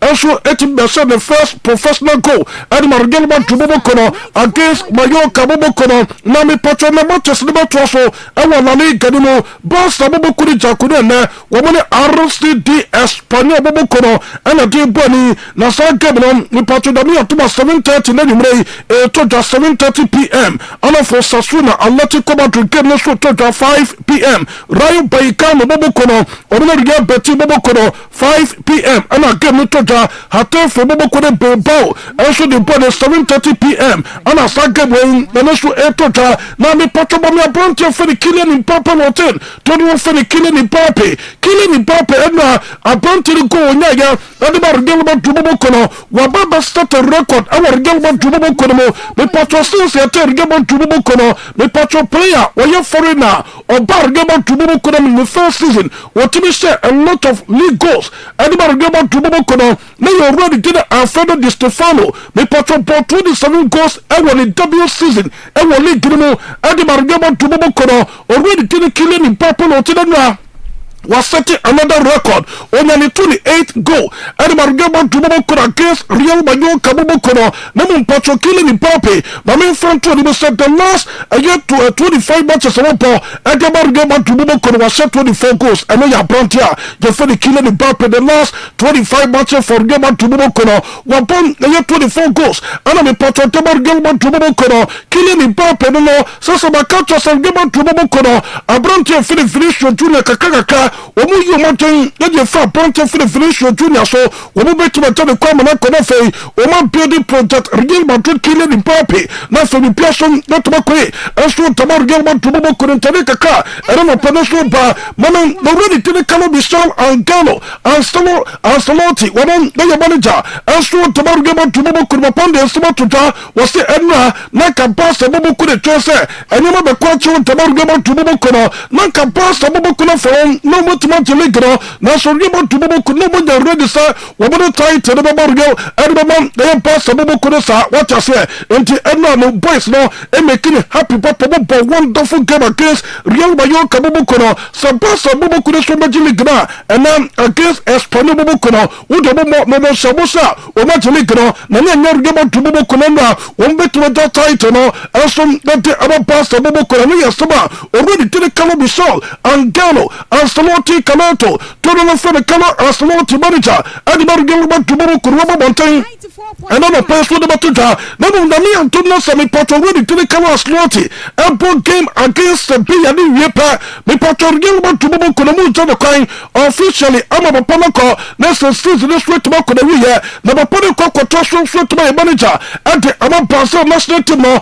and no report na we mistake na some no mistake partners already to the Calo Henrique Jose Francisco Venancio Casemiro Tony for the Casemiro o say kadaba Manchester United bobo kono o say kadaba Brazil national team no achieve pa ana for already thing any name of Gustavo Santos Junior monkey that crusade the Martino to know for the name the next aye kola already to the Calo not by ya so two players way obey invite to so be second and from Brazil national team me patro bobo pan when so two players ni be meet in queer one of first one of Brazil national team o mo set my regulator before no fei obatuma take up position e wo wiase football mo ama be pia som betuma koe ente ama pasa na setem no already to the champion no so malo also na ya manager say the man fa cool so boboko no papa ne pam baba to so getuma as manager also tabaru yan ba to boboko no report intelligence and no pebigra purchase ora anything na so the champion no so start here all gather information about Real Madrid for Wobo Castilla and Krona ora anything Raul Gonzalez attitude no wotine pasa club world cup no ko bono and Krona betime proburo ama Real Madrid team that's what me tight no when you see the see you soon kura ono ankasa wo coach Real Sociedad den kura no and wo de be mo lifakusi bobo ko mo wo de club play that's what me pass mo and to be you should Real Madrid forecast here no fe wo de boost squad no ama be person that me question to Real Madrid bobo ko no Real Madrid bobo ko no e betuma pass na one betuma one player ama be petrol player ba ko eso etuma be sia kan to Real Madrid bobo ko no abronto Fredin Houston ye player wo second man bon bobo ko no me dia kwa we no one step press the to just Real Madrid put the fuck ko en college concerning abronto no sika wo so betumi twa bon bobo ko no na for be free no betuma terminate the contract no abronto no eso to be sia kan to Real Madrid bobo ko no enti me catch us en college akoso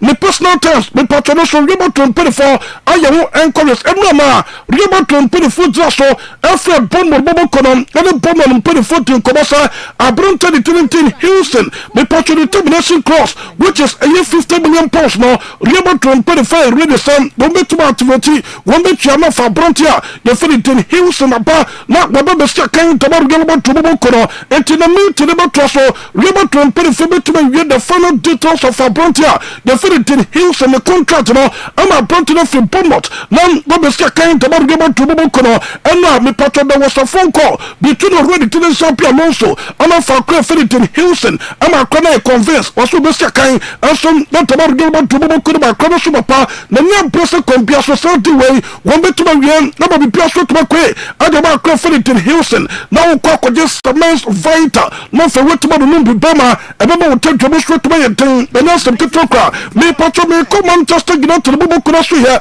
we to Manchester United bobo ko so here na me antuma me patron Europa League no finals no obo to bobo ko no and the bobo na report and we be say come na purchase abronto the thing and James Matterson me patron abronto no so kokopra and na just obo to say kan edaba to bobo ko no already didn't hand Kolosowski and so pam and na just obo to say kan edaba to bobo ko no on for abronto for Lucas Bergval on so pam want to be say kan and for to bobo ko against Manchester United bobo ko no when you kakra and also Pastor Manchester United bobo ko no obo to be so to na Europa League no omoje na me atuma next season Manchester United bobo ko be say kan and some that Champions League remudia me patch according to report and no play me say ka purchase Manchester United pay for buy ready woman ever spend 200 million pounds on the transfer market ako for players aba na for so to be say kan to Manchester United bobo ko no report no pe say ka purchase abronto for Matheus Cunha abronto for Antoine Semenyo Victor Jokeres and already getting any Ruben Philippa Bori Bakes to know for Ruben Aborim I promise that me and Thomas about the Champions League now so 3 players way also Manchester United pay 40 million nothing the most way to be second to Manchester United bobo could to potentially na me and Thomas next season or draw for picture no for 2 TV no subay Ezra TV but you be figure o kana piano ubenya Ezra TV say you decoder master digital ni na benya wo ko Facebook no so Ezra Radio no one follow no one share to message na mo she da me atuma next season potentially when players so me to start atem na Manchester United bobo ko na Andrew Onana Lenny Yoro Matai Delight already doing Aston Nani Martinez big jump Ponkuma first with the first or 3 back Amad Jalo Bastate Anderson Da Silva Esa Mountain Peace Bobo Kunabetuma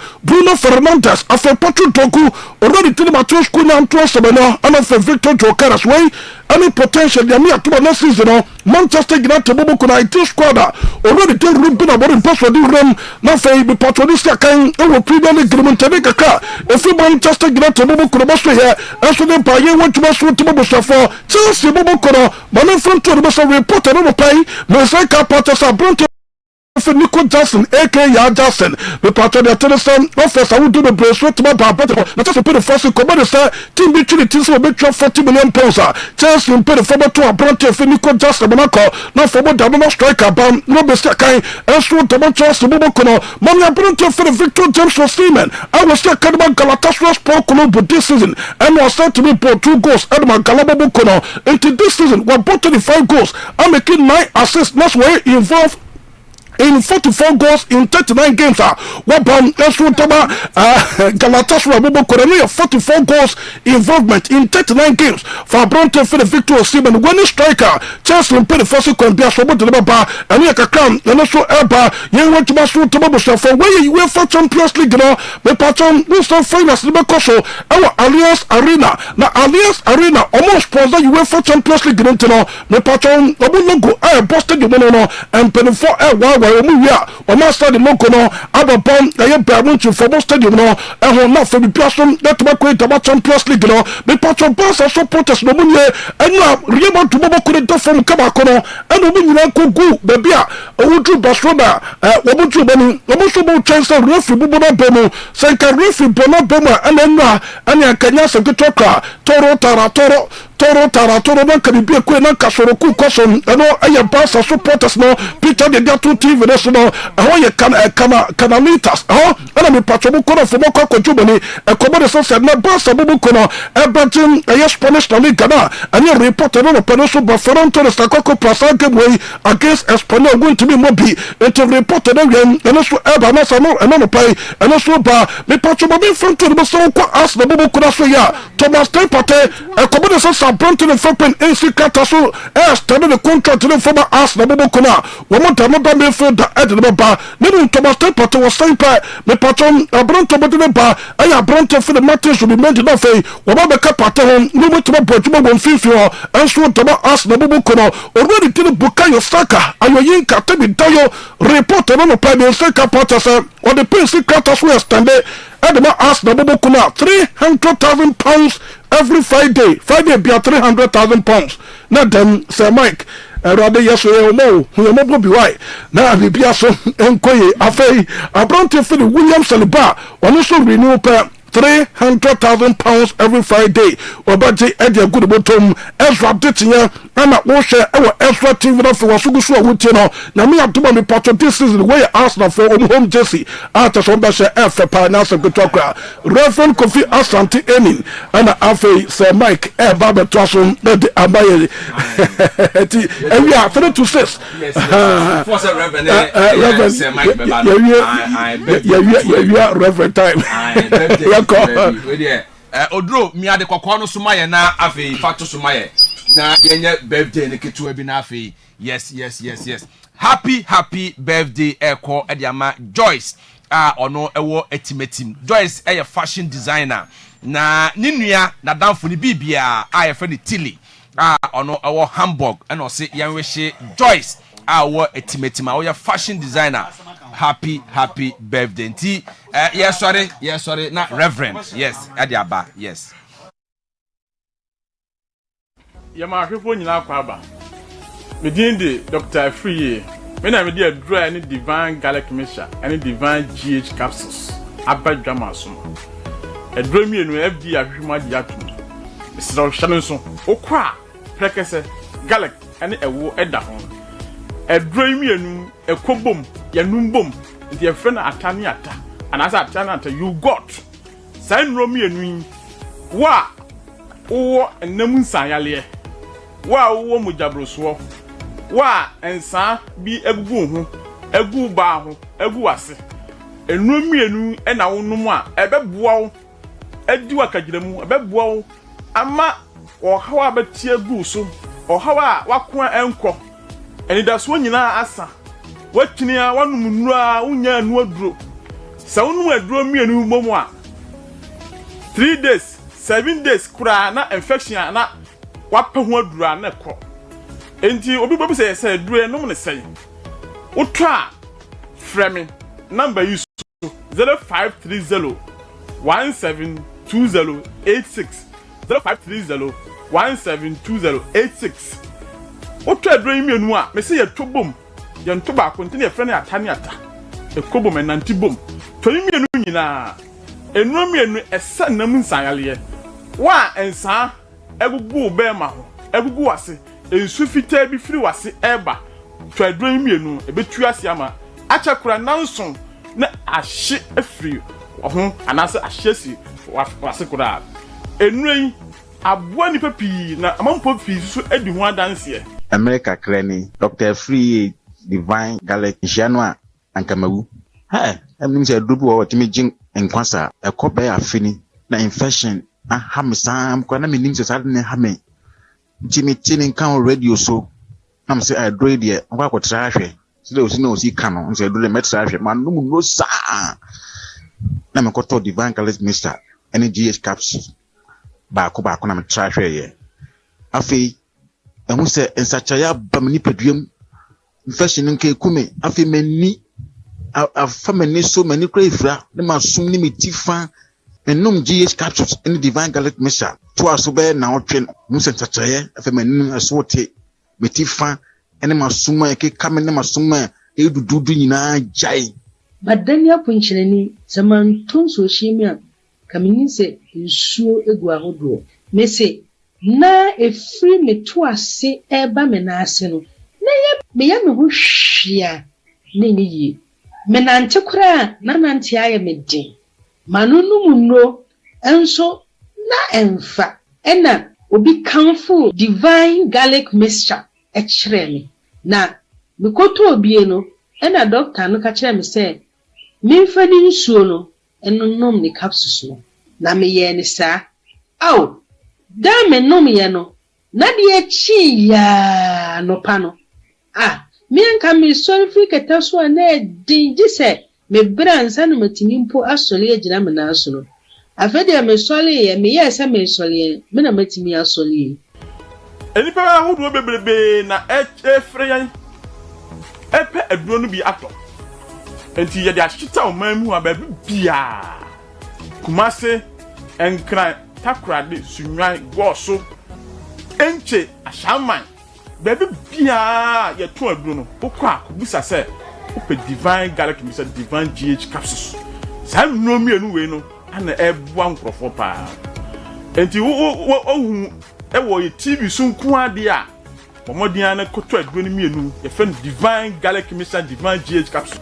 garlic no eda ho ena prekesa su dasoro ena de ewo ahyenso de ato ase enti to a na se wan hu san hyenso we anya de ni bia ukona so munye Divine bia mawa anya de me se ye de no mienu no na ye kan wasem we mienu atani ata Divine Garlic Mixture Divine GH capsules de bomodian na koto aduro no mienu bi na beboa pa obi wo so a ne to ase twe no wa ya enko bomodian rodofo bomodian na koto aduro no mienu bi beboa wo unuma asa de yedi nsuo atwetwon doctor ashara de nsuo bia amiamia waposo no waposo na ba hu so unuma aduro no mienu a oto ase atwon nyina no ebepo de yi enipa de wo yi unwu ya unum ne obenya wo na play na donkwa obo ha wase miniska enti no hwe ska nim no hwe ama yale a abetra no so no akuno abra so so anka akoto aduro no mienu a enka ni da so be ba ma wo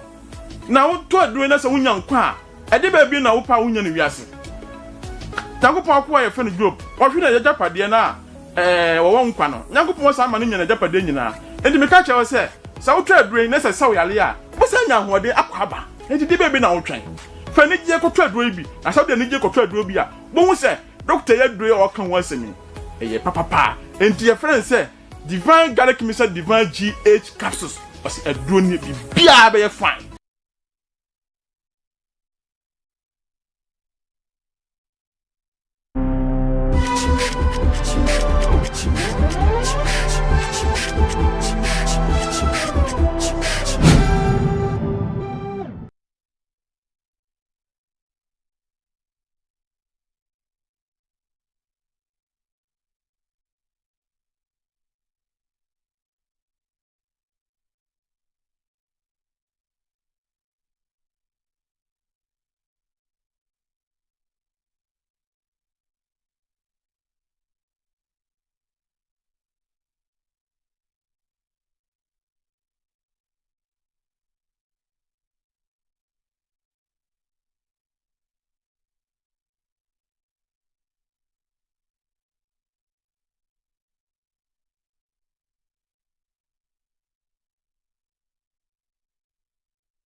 legend ewremu ewere tactical board no eso aropai yamre na yedwe the committee His Excellency the President of the Republic John Dramani Mahama SAT a 5-member committee to probe into the petitioner or receive concerning the Chief Justice of the Republic and the 5-member committee no almost settings I say the history behind the Chief Justices of this Republic Benjamre na yetumi edi ho komo how many petitions and the various Chief Justices about my Ghana mu yetumi receive and what is unique about the current Chief Justice in the suspended no honsem isi eti on the petition no what is so unique about it Benjamre na yedi komo nti yebe cross over na the legend etumi edi yewremu the analysis the discussions and then the educational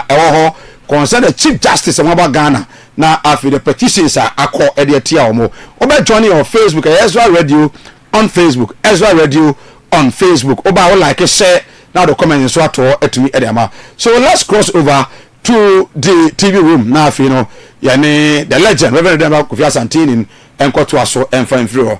Reverend Oteminka. Reverend Oteminka.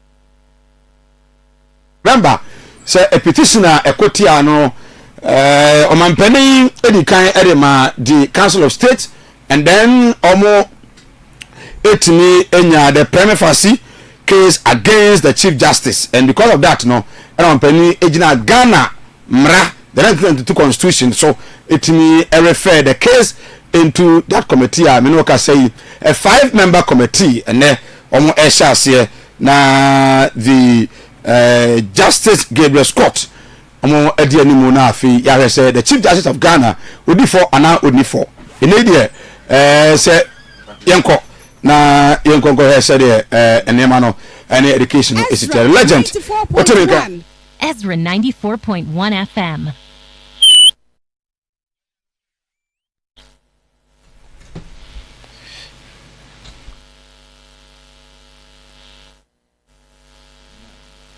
Okay.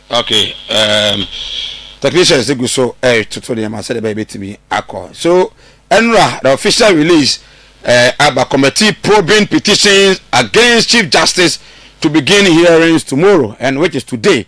Legend Remo or the Able Remo the 5-member committee and then the expectations what are they expected to look into and in ano come na yet to me at the higher Ezra 94.1 FM and of course Ezra joining our Facebook Ezra Radio on Facebook Ezra Radio na oba you like now what share add a comment at all we don't say 05314 0531455 or I don't say about voice note or the baby nyamre na at the right time yabo at me at the amount higher Ezra 94.1 FM or the guitar no so the code and na so with me so ashe legend Otemenka. Okay, so yeah be na yet me Eddie enkomo enso so we have the so many Chief Justice no maba under the Fourth Republic. We not there no strong because most of them legend Rema ebe who say a petition went against them and none of them ena etimi ejina ye eden ena esie we no etimi edu abia edri ni na no ehonko we nyamre na yetumi edi na momfa the release no ento so emaye so in accordance with the article 146 clause 6 of the 1992 constitution ena omampani ejina so na wa establish a determination of a prima facie case against the Chief Justice and was undertaken in consultation with the Council of State. The attorney one penny, and no one to me so nim dia so sa no de yade no. Na no and determine the prima facie case no. On the Council of State abedwaku a eto one penny ne for and omo esi agina hunu say and tansa ya de abo the chief justice of the republic no they say inso gyinamu di amra ne sesen the legend dey be wuramu dia na mra ne ka mra ne sesen say ekoba say Ghana ni bi oye chief justice na oye niema ba ko mienu miensa bi na obi susu say enkoyi na opetition a mra ne sesen na de mra ne ka no wan pani wo ho kwan so de so power e be ka so abo atogu and I said no was so here because we understand as the current chief justice get to Asaba Tokonu Udikai amanfo Udikai no petition ekoma omanpani his excellency the former president Nana Akufo-Addo obotogu ye enti se aba essentially John Dramani Mahama ho na wa amantu emu a edi entia emra na sesen Ibinyamre. Young cross on the legend. Here.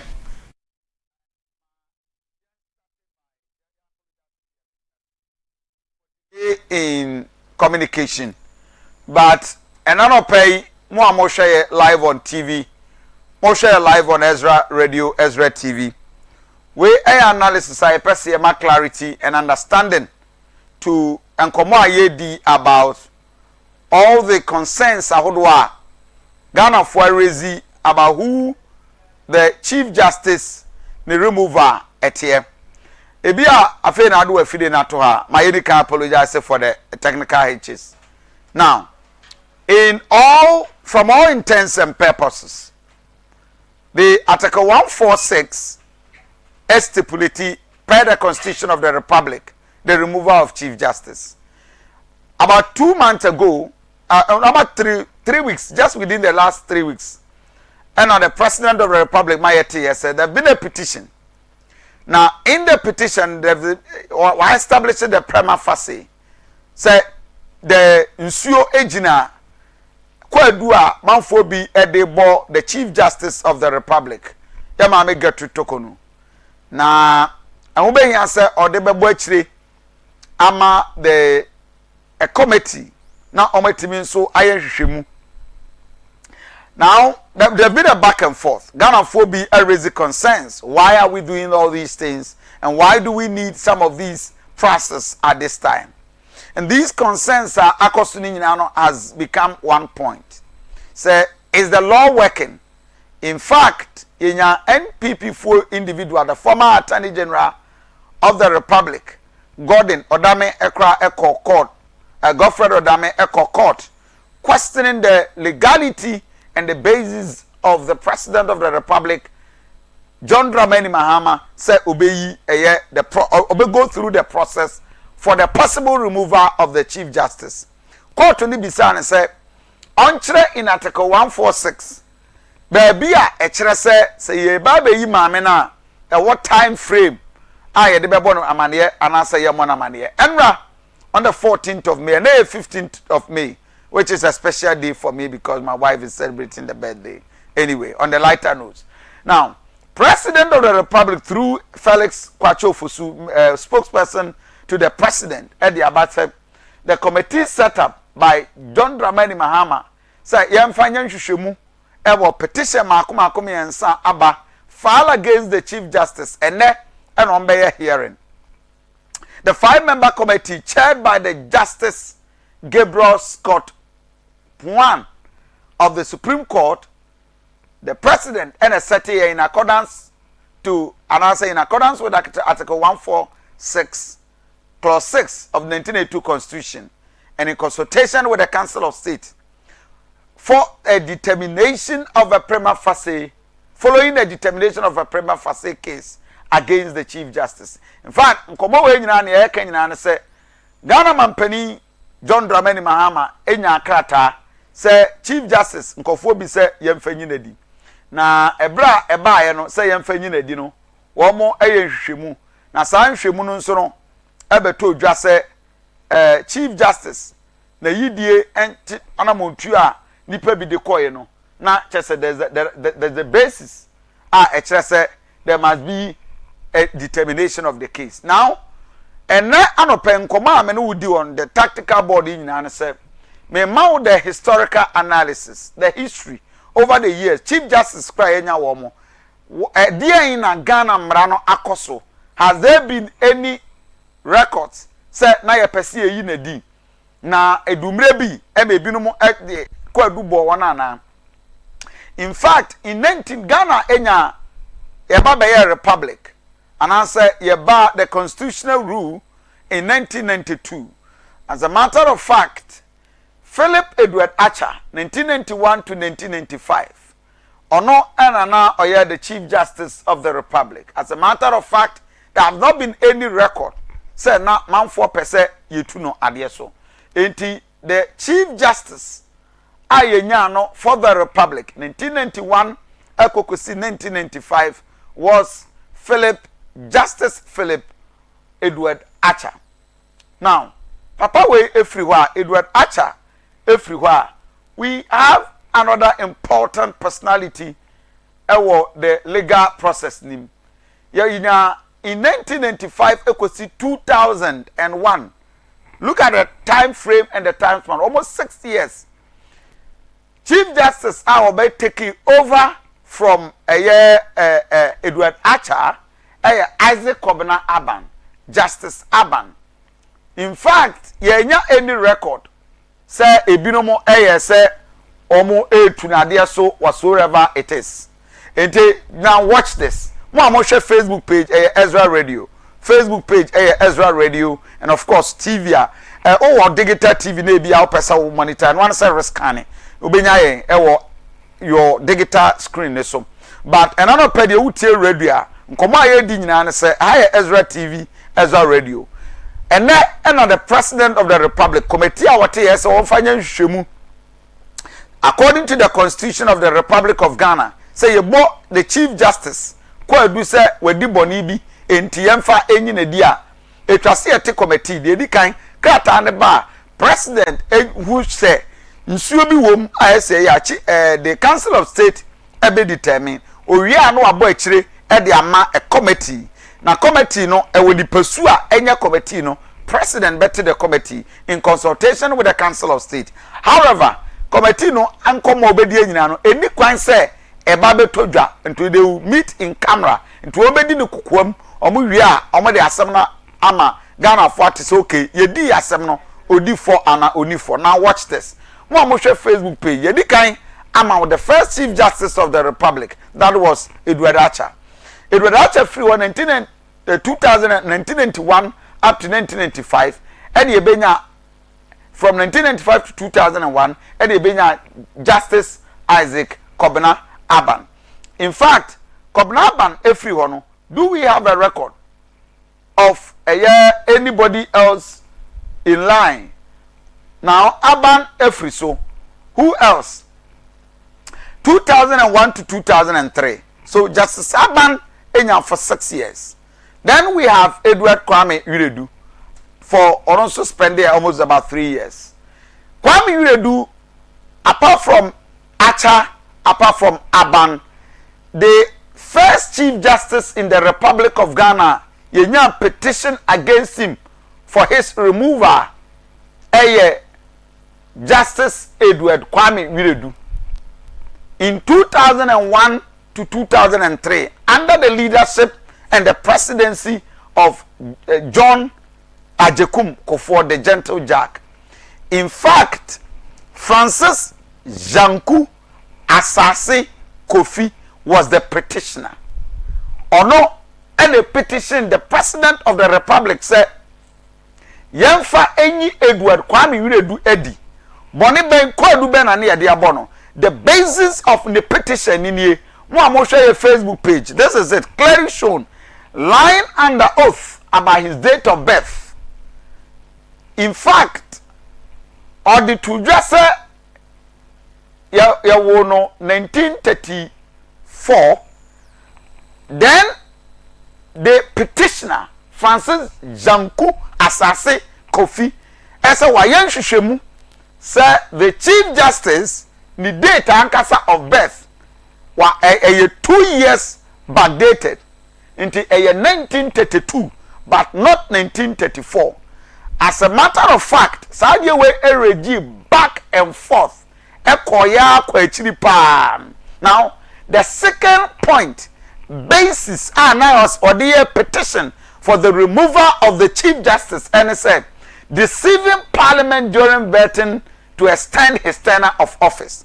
As a result of the date of birth, so we 1934 no. Now why shemu who say 1932 and ye wo no wadada mrasebedwa for no said the beya obetra konwa no so ache. In fact, committee etrasing now committing perjury by providing false information to a public officer. Enti kwadu aye dey board Justice Edward Kwame Wiredu nyina say wa lie under oath on his date of birth. We enye say what the Ghana sika akoye bibi, enye say what the Ghana sika akwakotu agudie en won fa Ghana sika entu kwan kwa brochire enye hwe. The only basis for the remover are petitioner Francis Janku Asase Kofi and koye ne say sa akwadu miense ntino the President of the Republic with the consultation of the Council of State omofantu na de so because we didn't throw. In fact, committee transe there was a prima facie case established. Council of State Eyeshemu, the President of the Republic Nana Aduanaba Akufo-Addo, the President of the Republic then John Agyekum Kufuor set up a committee. Eyeshemu yewie no petition no omu say the basis owura no eye the petition nyina no was flawed, and therefore omu ma na kwan Nana John Agyekum Kufuor edi to just a real committee ni nyina no omudi to just say asem no entimi nyina so emyemfa nyi the Chief Justice no edi. As a matter of fact, after a year or two, Edward Kwame Wiredu voluntarily retired as a Chief Justice of the Republic. Etigana ni awutie ma no pay. This is not the first time a Chief Justice of the Republic ya de no akọ committee ya go through the process. Ebetimi ambase Justice Gertrude Tokonu yewia yebetimi exonerate ni say ne hu wafa ne hu adi because Edward Kwame Wiredu is a typical example of what we have there. Now watch this. Yeah, another situation yenya another petition. Now let's move into another issue. In 2003, so Justice Wiredu retire, or resign from office because of that situation no. Enti or retire or resign then we have Justice Kingsley Akwa in 2003 to 2007.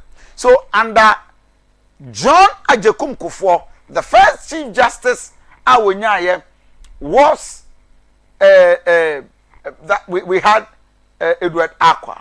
No, the immediate Chief Justice Wiredu. Then Wiredu resigning from Wiredu came into office 2001 up to 2003. Any petition will go through the process. He was exonerated, but or resigning.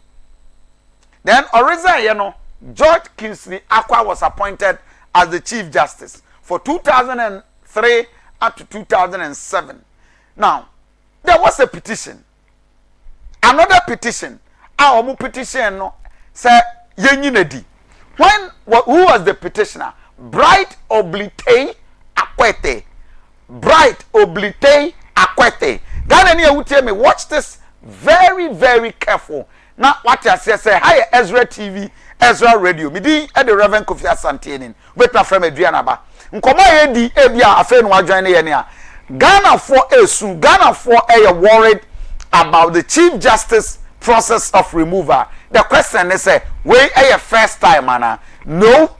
And this is why we are proving to you through the tactical board analysis. Now, the petitioner, our petitions, Yenyi George Kingsley Akwa, the Chief Justice of the Republic for 2003 to 2007, he found a Bright Oblite Akwete.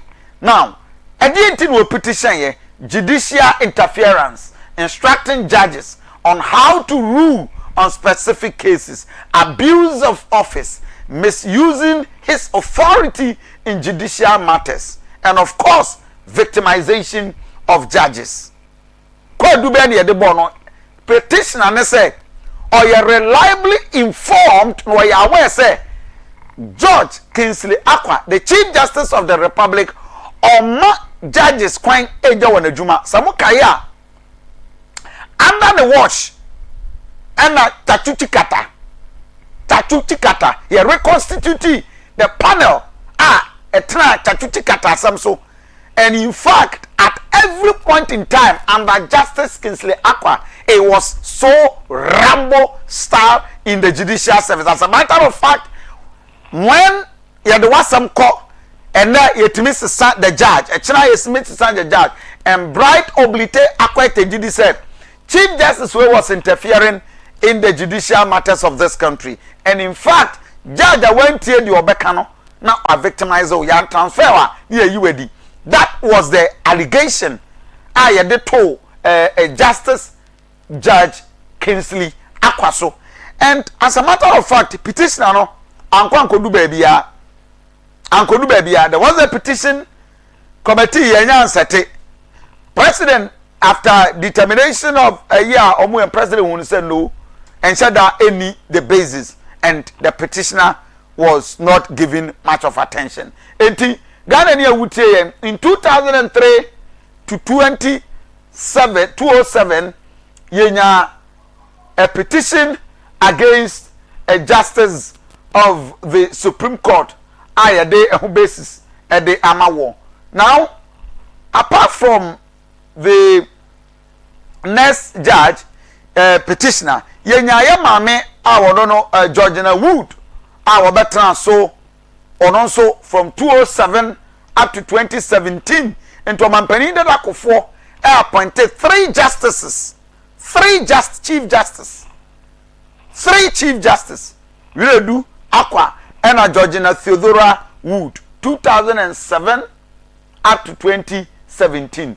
In fact, 2007 or transwa mami transwa betna atabes time eba do mama time abedu 2017 under Nana Adudankwa Akufo Addo. Nana Adudankwa Akufo Addo by power in 2016. Then in 2017 the Chief Justice no retire honorably the time eswing. But let's watch this. Mami way Georgina Theodora Wood ensunya petition against citizens of La home and abroad. One La and Kaimemu a petition. In fact, then one person they were a unit together. Omunyina Kambom a petition against Georgina Theodora Wood. And the one of the longest Chief Justice ever in the Republic of Ghana. In fact, Mami Wayne Etnasoche pa. She's one of the longest ever serving Chief Justice of the Republic of Ghana. And in fact, Obekasa Obia Otimi asavo more than one presidency, Theodora Wood and no. In fact, the basis of petition in Ghana say, Mami, unfair handling of land cases related to Dangbe people. Mami way, quite right the bone in Ghana say nsasesem court biemu ewon kan nsase so gadam before na onhwe ye oye bias. And in fact one more petition here Ernest Obiri Latte, this was the first petition, and as a matter of fact petition we unsuffice. Then there was a second petitioner Ernest Obiri Latte.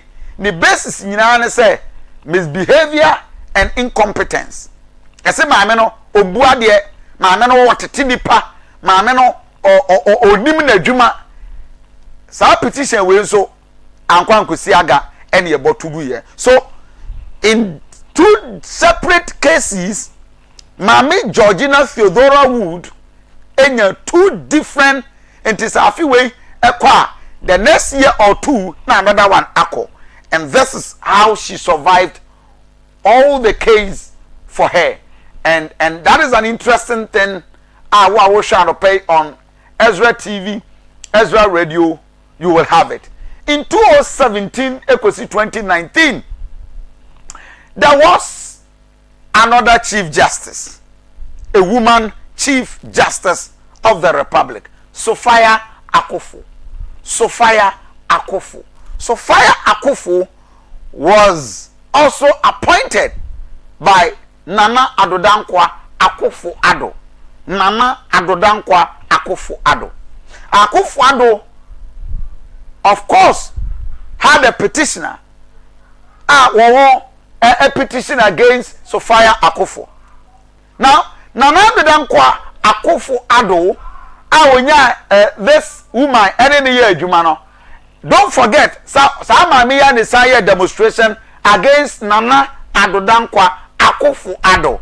And that is an interesting point. Nidi Akufo Ninti, no be acquired himself related to Addo Dankwa Akufo-Addo. Now, Mensa Thompson Asepa, Sabrante says here, the President of the Republic appointed as a Deputy Director General for SEC, Security and Exchange Commission. Onana the CEO and of course the founder and leader of Asepa, Mensa Thompson. Mensa Thompson a petition against the removal of Sophia Akufo Ase Mameno Onyadie. One also abuse of power, incumbency, and of course petitioner no or the koye Onyadie almost said that so. There was not even the establishment of any prima facie.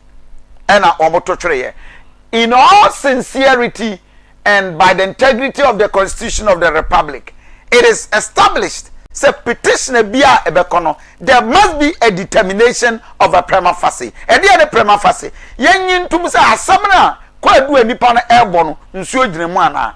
And in fact, petitions awudo from 1991 ya go through the chief justice awudo original ya come to the conclusion say many of them there have not been any establishment of a prima facie. And this is the first time in the history of the republic yaba benya how do you call it, a situation if in an unlikely event say chief justice no if she's removed, but prejudice their hearing. Now, Mame Sophia Akufo 2019 then there was another chief justice, Kwesi Ennin Yeboah. Kwesi Ennin Yeboah. Nidini Ennin Yeboah.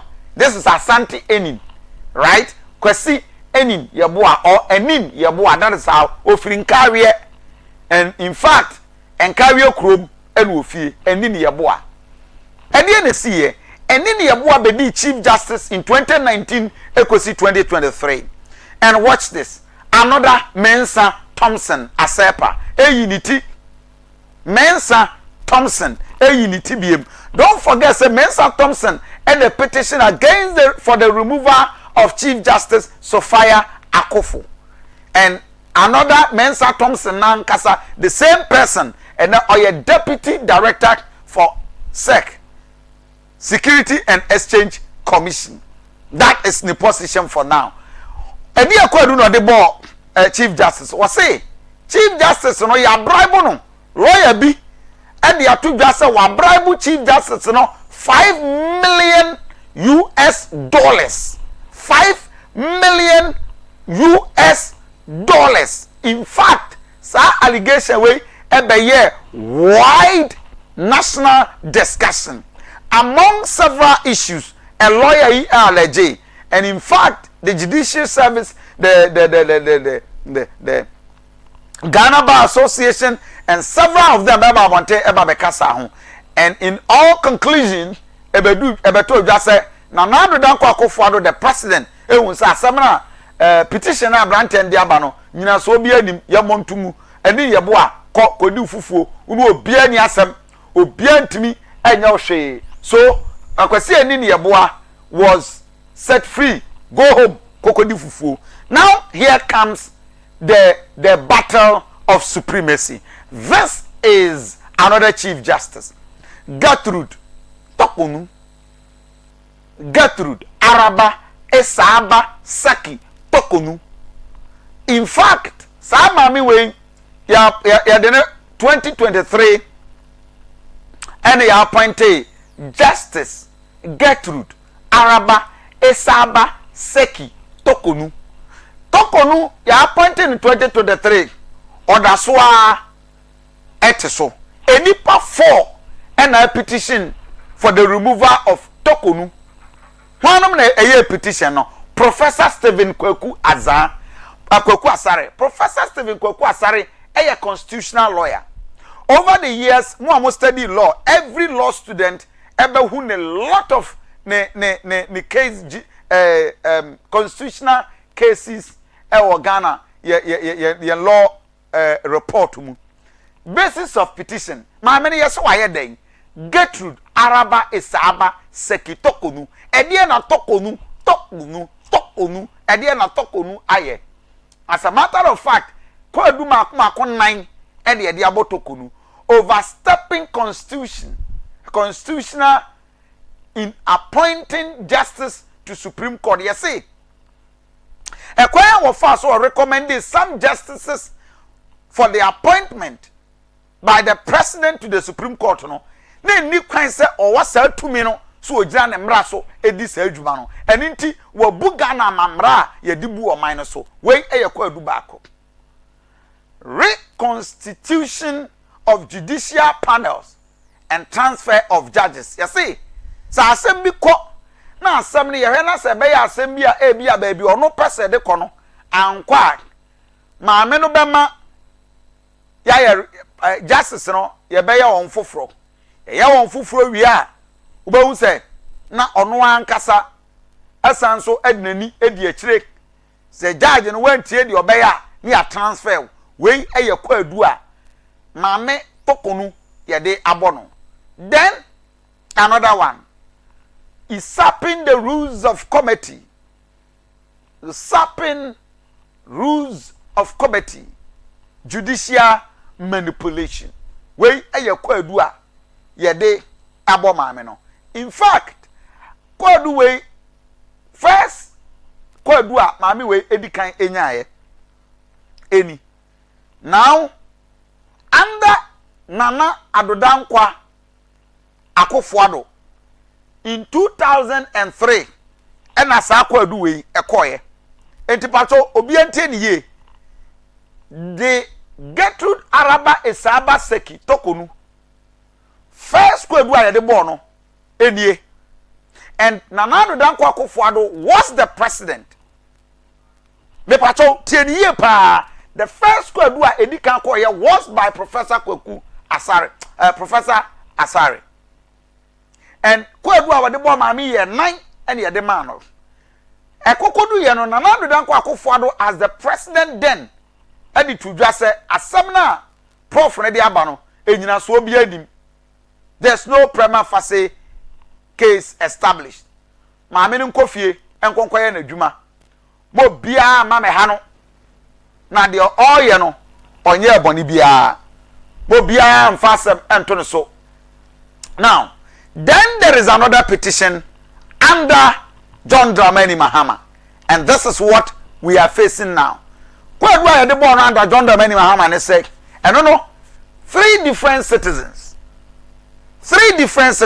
and de akọ omo say sika aye de man say ondi anase ne allowance ne traveling allowance ne ade no wafa ne kunu ne ma en wode Ghana sika e de ama wo mo akotena buruchire na odi sika tomprada sika onya hu adwuma en wodi misappropriation of public funds and abuse of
He is at fault, and I say she is not at fault.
674 na yɛn so yɛntumi ɛnyɛ wɔ so yɛba asɛdɛ no bi nso ɛma Oslas Enterprise sɛ nka nkyerɛ sɛ ɛnɛ opɛ Honda Caterpillar ɛna atɔ anaasɛ opɛ Pickens Lester Peter water generator set afei water pumps compactors wheelbarrows plant both small and large ɛno no yɛ generator akɛseɛ nyinaa no ɛyɛ Oslas Enterprise and American for the solar generators in answer no it will be or so and after solar panels I would do in ano ubenya being so away so ye wo kumase a inside bo sumu ubehu ho sanso na mo one crano baba agregano and afi Porsche Hotel bridge near 69 American House and also your Achimota Junction Baulashi and so your New Town Junction and also we or Asalbuche and I feel more social welfare Medina so no we or Rich Junction and then town so we who a Oslas Enterprise fire 0248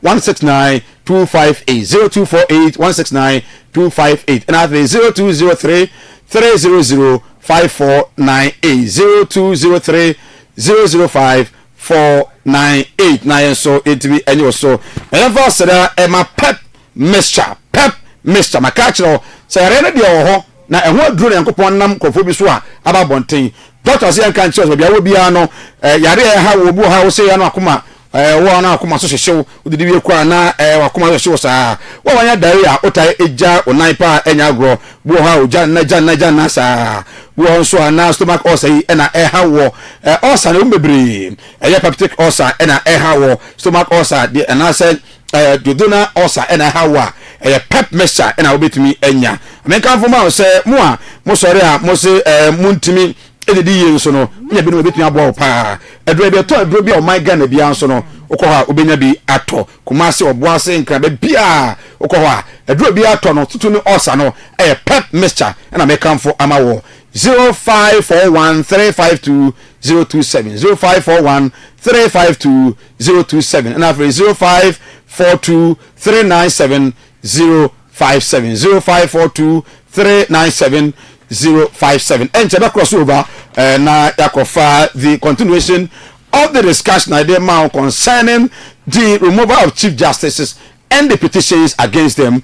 Young fans so Emma Inshraba painting works Inshraba Painting Works. We will be a opesa wusua kwa fa to paint dan bia Inshraba sebra na afi ontumi enkyerɛw sanso na wo wasida na wi woda no residential hono nko na ate na busuafo na te wo commercial wo de adwuma bi hotel anasa restaurant bi anasa factory kese bi no wasie industry ni na no ade se Inshraba Painting Works baba painting kama ede ama wo interior painting, decorative painting and after restoration painting na wo bi I don't you be kwa mafa no mranten dem no no se wo kama painting no high blue high green high red ni na no Inshraba Painting Works na oye kama ede ama I don't see opa say painting dama ma no for no mon frere 0554 818900 0554818900 and afi 0543 658 290 0543 658 290 kumase meduma but beyond that they will be in the country of prayer eba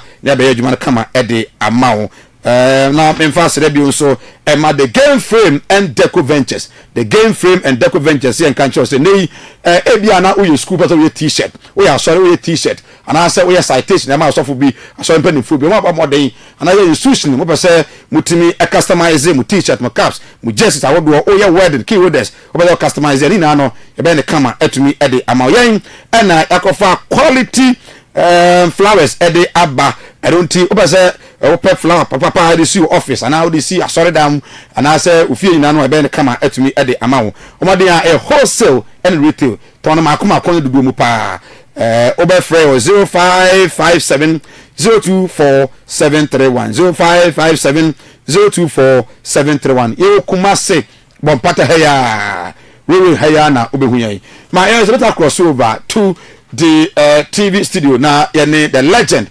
Reverend Aduanaba Kofi Asante Ennin atwaso from a tactical board no conclude the amaye na we do baby a or saying the petition against the current suspended Chief Justice Georgina Isaba Saki Tokonu 4 petitions against the woman enei okosia committee na koyi no ho na Reverend Adua na orapa legend otemenka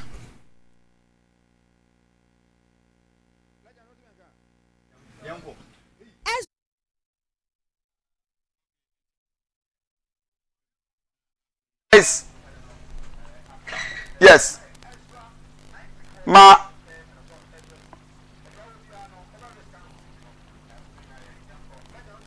yes so like material coming him so temenka there right so you better apologize to you and viewers I mean we had a very serious technical break and we apologize and nebi na e can say so ma madam Tokunu edi Kenya one how do you call it petition under Nana Addo Dankwa Akufo-Addo in 2023 but there was no establishment of a prima facie into Ubia Amfi and Kokwasari and then under John Dramani Mahama Obaya there's another petition and about 3 of them and they call de bono misappropriation of public funds and in Yamaudwa abuse of office and several others. Then John Dramani Mahama who said that there is a prima facie usio any as some more cano bibi wo mu a eso mo yehwemu oboche di ama the Council of State then the process has begun info analytics survey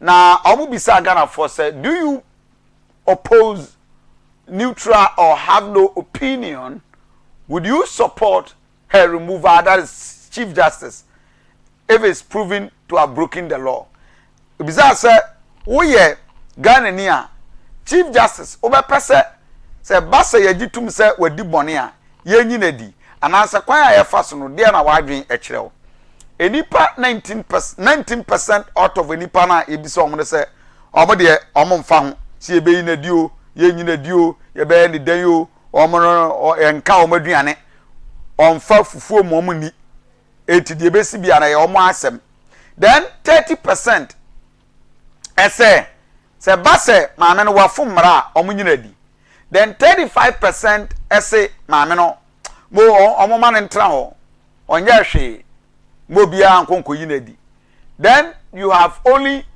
16% say ade na ye kono ye de ye ni opinion bia ho de ombe ye bia no omunye Ghana fo asemwa so that is a very interesting survey info analysis. There is currently 3 petitions from Ghanaians asking for the removal of Chief Justice, but no evidence of any impropriety has been made public yet. Please indicate your level of support for removal of the Chief Justice. So, yebisa se nipa miensa ene de krata akwose Chief Justice yenyina di. Yenyanyina so bia, but ofo aso se yenyi maame na di ana. Enipa 52% se yenyina di. Omofo aso. Enipa percentage of 18 say omo ye neutral ye be no enyira mfo obi ahụ 10 say omo ni opinion, then 20 say they oppose the supposed removal.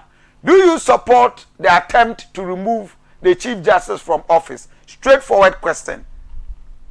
52 I support, 18 neutral, oppose 20% and a 10 a neutral. So Sir Mike 10 say they have no opinion. From analysis I say this is not the first time a petition acco to any Chief Justice for her removal. But ebinim wa president na to twene. Omo ni say faso bi anisu, nyina so bi anim. Dede na omo ye keke. Then ebinim so ni say nsuo wom. Omo de be kona committee na hu say ehun hia. This is the first time say Basse John Dramani Mahama committee no SOCD ehun say maame na di bone. Na so omo yi na di a.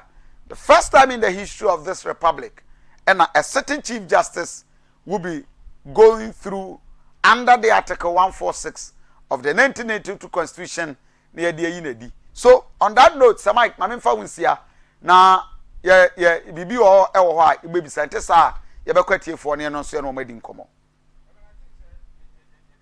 Yeah. Thank you very much, Sir Mike.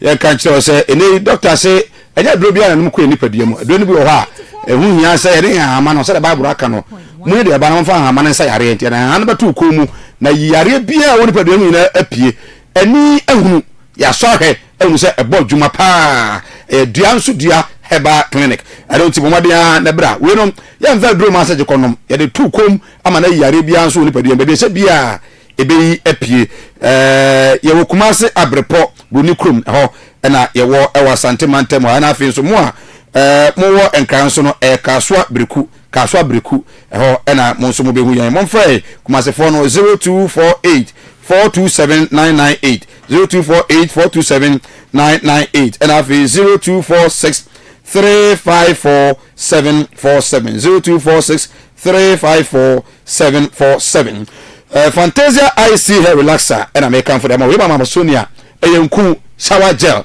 and a afi so no deodorant. Nti una bia wetin abo pa honam kan bia won bia no e be afro to mama no omo fan ko schools especially Sunday school for no na afi entimi emwa wo mo ehwam pa ehwam pa e de tonku bia no udu hope wo se mama Sonia enkupa ni bi ato 0207 667 752 0207 667 752 mo amon kran no kuma se 0302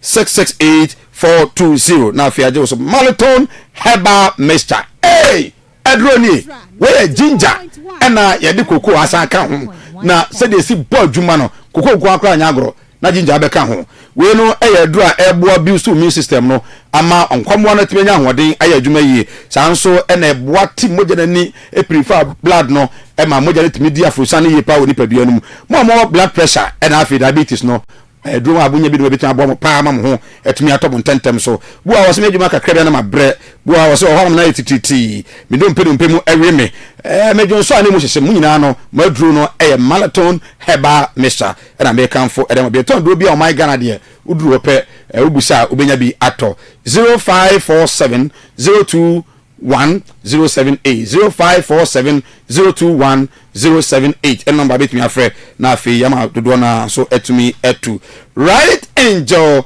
Herbal Ulcer Relief Formula Right Angel Herbal Ulcer Relief Formula and American for ede amawo makachi o se ulcer yare no yetu ase na onya doctor wadru pa dia ontimi tu ase we eye eduru aba etu na se na afia tu ase kora omadia na epebi mo nso ya na ase from agina mu nipaduanum mo yafunu mu mo yafu tititi no mo benya bi ana mo betumi abo mo pa opebi atu na afia akoton ana ase opebi nso ato a bebe to do bia benya bi na mo no ba frɛ 0530 248 485 0530 248 485 and 0241 191 222 0241 191 222 Odome Enterprise, home of quality electrical appliances. Abusia light papa na ope ato light nkania ehun bibi bia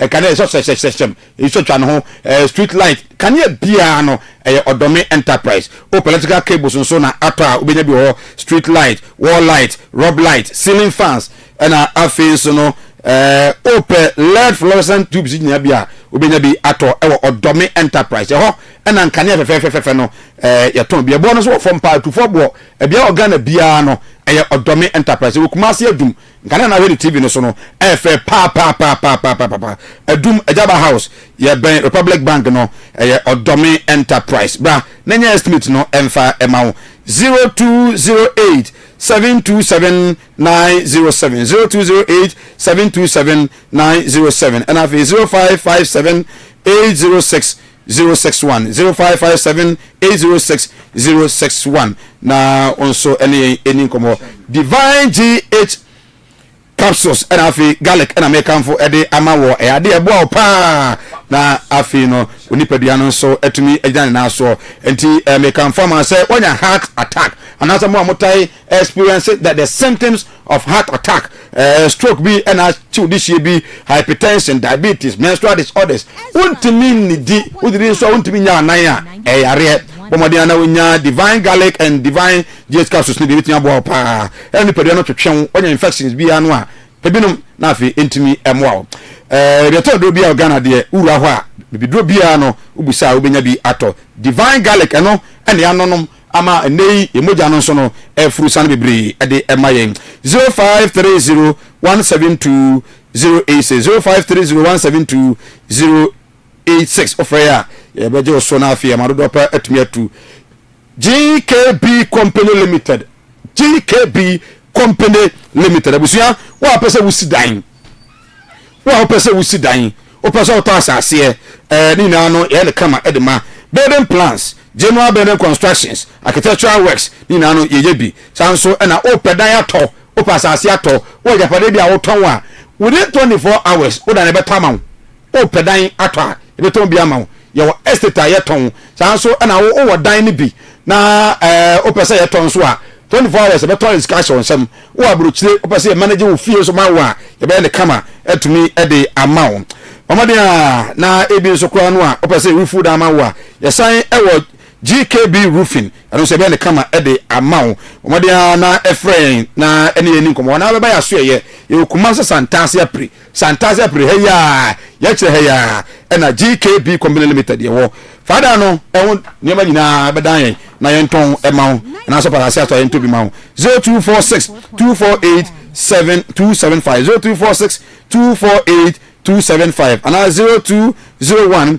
3666 00 6 near 4 0201 3666 00 na fi yenye woso na Sames Vital Herbal Mixture and Capsules ano no eboawo ama libido no akosoro watenka no mu apagya watimi no yire nukunu atimi agyanyeje ewo mpaso sanso na no petwetwem a ebeyi ni na no e de afiri ho mo a eya na musisi no ya mo ya bibire no mo ne be no betumi abo mo pa menstrual disorders menstrual pains ni na no ebetumi eya afiri ho na mema mutumi mompam mutumi mompam no boduma no SMS na make am for e de amawo bebito for 0240 616 061 0240 616 061 ebieto do bia ko nso a obenya bi yetwa ho na yaje nkrato aba yeba efa course matters issues I course o man nyina no ebenyamre na ene mo so de kuma afi abejafo betenase na etumi esinku na ha Ezra TV Ezra Radio yeba sisia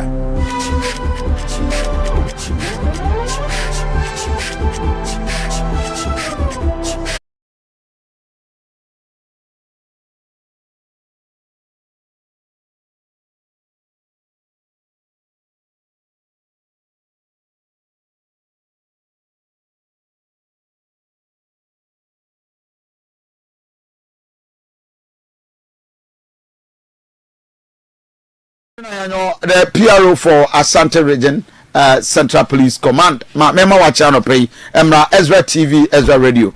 Aduanaba Kofi Asante ni bibi abako de. Bamena do minya. Na mpacho rank no akwa kudu hi. Ezra 94.1. Ezra 94.1 Okay, Deputy Lieutenant of Police. Ya kasa ya chenti say be 2 years, 3 years ni there as there. Almost 4 years mebwa. Police for na 4 years. And here the mutu keji mu yente mu nkabiem. The radius say these days we are able to hear what you're doing. But we just watching Honorable press conference more center for share. Who is this baby last? And why must Asante region jubilate because he's been arrested or any team?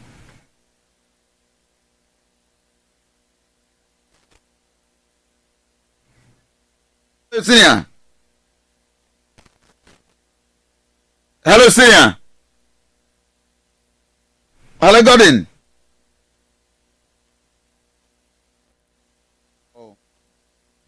Do we have him? No. Okay, let's reconnect and you understanding. So, do we have the newspapers? Okay, so Samaik, I think it's a good relief. Oh yes. At the region. Oh yes. And what was the last time we can say omo book room? Yeah. To copy a tone, press any. I mean, the serious report. Okay, my uncle back to yes, Deputy Lieutenant. Yes, do we have him back? Okay. So issue areas of like Bokrum, Okokofa, Ababo, Tafo area or Ebuakwa, any other new sites, areas. Okay. My uncle Masuni, the PRO for Asante Regional Central Police Command, Gordon and Union Command. See, another business, who is baby last? Frank Usu, right? Frank. Asante ya Usu ansa ya chirinti region yimu yeni enye say a baby last for once has been arrested. But why you ankasa? Me da sinu wasembi sa me chono wetiefu nyina. So what me nkai na wetiefu suti me nkai ya. Ya to nka pa. Baby last. Aye. Akwabia. The year 2016. April 2015 about 2016. Na no hagene ewo eye pada susu denchomoso ene achuma techuma ni mpotem umekaya eye ya papa okora wuje msene dama no amekaya Mr. Kofi Buachi wa hano no ye deputy commissioner no declare wanted emu ufigana enyanitiazo ufigana ufimu enti Ezra 94.1 eye ubia Ezra 94.1 FM. No one sanka ye. Na nyamincha de. Sabi bilasia bobo ni di Michael Usu was saying. Yeah. And then we did 32 say at the time of the robbery sana Kosovo Kumasi 2016 no. Now more calculating a number of years and I know will be at 21, 22 there about. Wow. And he was that dangerous. That's me right. And he was that dangerous. A very, very dangerous boy. But nyamincha de ende yensaka no meka no nsaka no etoto na no ono atune no to say yenwe bia that year na your friend no Francis la no was watching it mobeka ya okọ duty ewo eye hotel bia akofo kobo ni to and ono anenum to say oka ono mudisa bone no tibaka say kumatu fombosi na baby last na ni binda bontin the year 2016 ayapena and then yes isum etumi esunu. So mamenya misunderstanding. So all this while not more than so air tracking on and answer information by amoko soup na moche ne kan. Information by recently omokoye robbery bi. Ewo the most wabio. Omokoye robbery ewo the most wabio. Nti sa robbery no omokoye no. And a police investigation.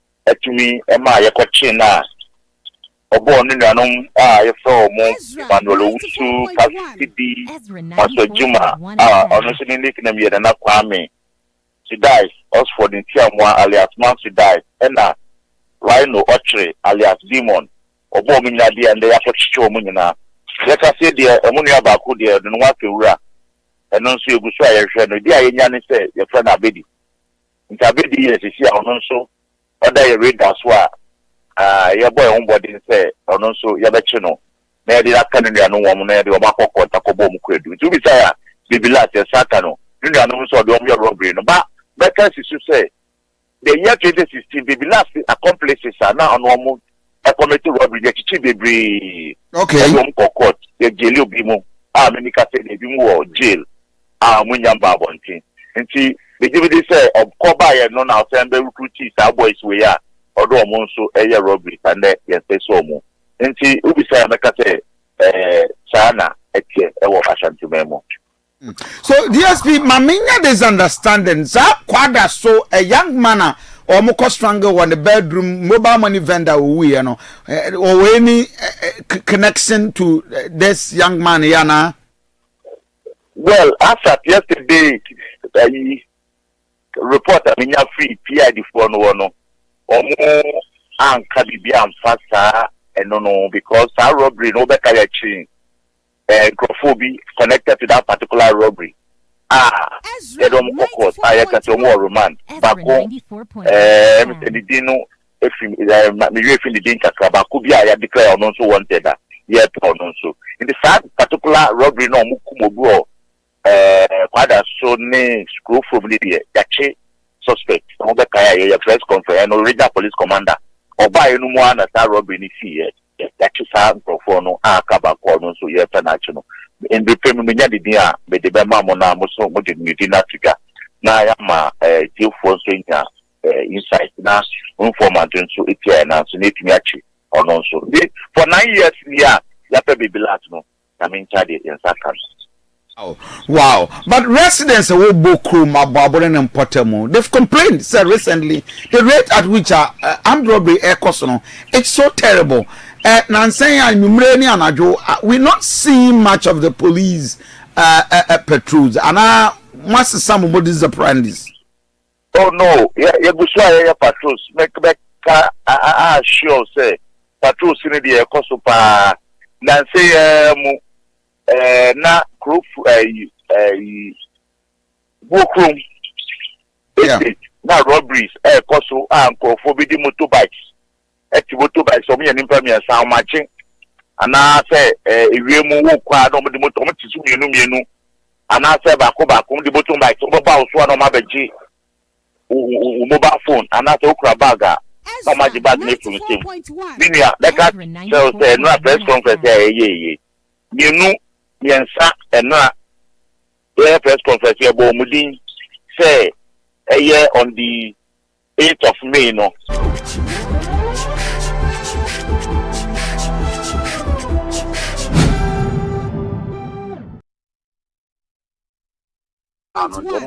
Say Russian BB and is well secured.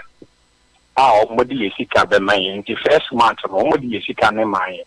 Until you know say it will continue. It will motivate us to do the work. But here it is. She can or some of the mommy the trade she can name baby. Ezra 94. My friend, welfare officers at the headquarters. Almost the same. Ezra, you knew PI best friend, and you pay for now. You do Omudi and no buyer. You be so much sure they are not saying anything. One more day, said they are working on it after now. It is a kuna omudi tuwe some mkonko patano where they Ezra 94.1 Ezra 94.1 Chairman near Kosono you as an individual you have to think about your life first because in this you know almost you protect your life before you can protect others.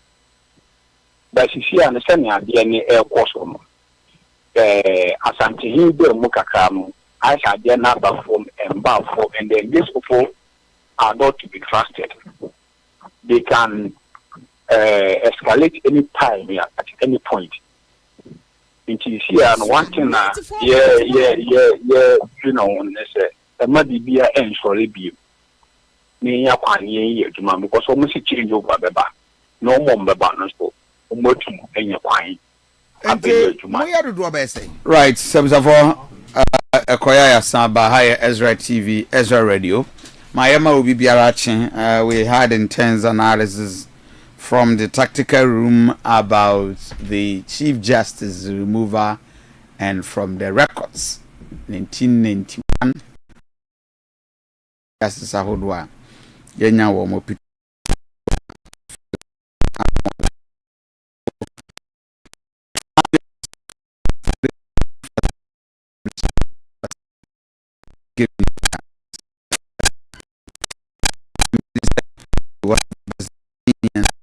and so Yedinko Abdul Salam Ezra 94.1 FM. It's been many years ago.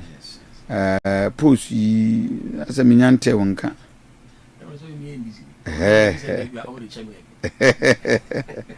I see. Okay. I agree. If you have a code here, I was a phone now here. You did of crew from or full crew from somewhere. Now, Oma confirm what's the name? Oh, yes. So that. Yes. Oh, okay. I'm going to Edra. Okay. I bet how the BBI is successful. Oh, yes, successful. My idea. For Kofi Reverend, you do no. Listen to baby and the politics and also Atwinchen. Because I am farmer and I am farmer. Yeah, Juma ni biaka. It is a yeah, to Abama MC, DC, or bar, now be this party executive for bar. Now also train and Asia, a Juma na can one remember ye. Wouldn't it be a hot? A Juma then Koso. When ya MC, when ya metropolitan chief executive, when ya DC ya. Now, Kase, a beer, me party a dinchu, to say me, I me here, me party a dinchu. Now, so wait, a governance. And yes, I say, yet was so. That was so. Yeah, MPP for it's good. So much in your I confirm. I confirm. So, Ambrose, my memo, I channel pay. How are you enjoying power? Power idea. Reverend, come on. I love that. Come on, say, and you come on, mommy. I see. Ezra 94.1. I see. Ezra 94.1. Which Mr. Ishon will testify to that. You will enjoy. Reverend, Ogusu Kasantina Mayedi. I see. Sorry. Yeah. Over here, see, you know, Marco, do me no need actually for Ben night. Yeah. Now they are got $1. I asked him, Papa. Okay. Much also what I say. I think it's a good news on that. I see. Is it not too early? Oh, Debbie, you were GD or man penny. Well, I've been about the first 1 year, and I said to me, you're serious, Kakra. And then after, then the mess. I'll grow so in front of her. Sir, I drive a band, so I am Hunanopa. Oh, man penny on the money, mamma, on your beer, obedient of Bohemian. You be a back Ghana, I'm a Ghana idea, maybe be a camera. And in Yampon, a dana says, or can't Ghana for Akuma. Mao dinkum de Cassias, I did NDC Amanuconi, or Mampany John Ramani Mamma. Yet the NC didn't buy Bobby Tetchy, not BBI Kama. My dear, what's a dear Hotobre to say the Ashasiano. It was also some BBI Kama, Reverend. So, my man started from Wankasa. Yeah. Sambi Jemfi discharged. Yeah.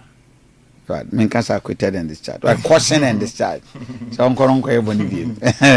And my food raised concern me from day one. I had my opinion. I don't know if people have called me.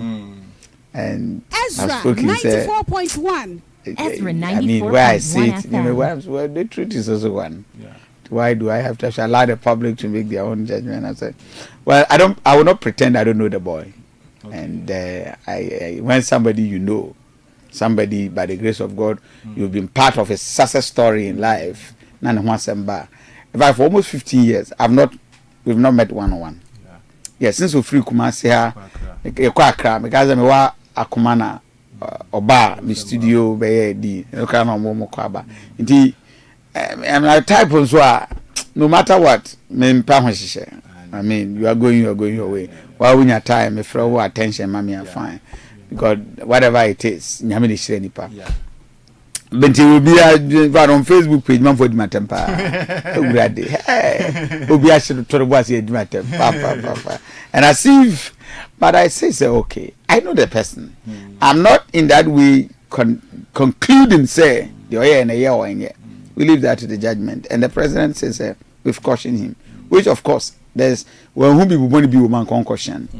But how will this relate to the public officers in terms of going forward? Okay. Because having been DC before, said the embassy, I papa wa bantain animal. Mame chia etiefo ni ahwefo. Na me chia obia nso. Eno na nka wose me ba ha na. Sure. Ezra 94.1. Ezra 94.1 FM. Yeah. Anopay. Reverend, there are two sides to the issue. Asem no na fa no eyemie no. Me so minim samejem fipa. Yeah.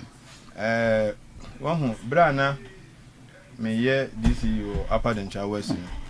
Na baby a me wo dia so. But ebedurum ne bia na ababe hia se NDC amanyoku no. Ye be hia wo mo asebe wo mutimi ka twi kasa no. Oh, okay. Enti 2014 and I'm paying for the national communication team no. Okay. Bia na watch na watch me na me feed dia so na me call. Accra. Okay. Anti mostly multimedia Adum TV ne dia aka no. Ho na ye kasama party no keka ho. Emu ho na me dihia Asamejam fi. Na manager no ho bra me hia no. No hu me a offer me senior. Wo ani die ni sabo no mame. Emuha na okachem so officer oko national communication officer. Oh, okay. The free power 2016 one of our unity works Cape Coast. And abeda ne ho dey the two men so officer oko communication officer position ti yenya na dom. That was for the 2018 and this elections no. Nyame anim ni oba front line no oyobi a wodi nim de ene na kokudro aboa ye party no etinye bia ne ho. The SCN it was much ado about nothing. Okay.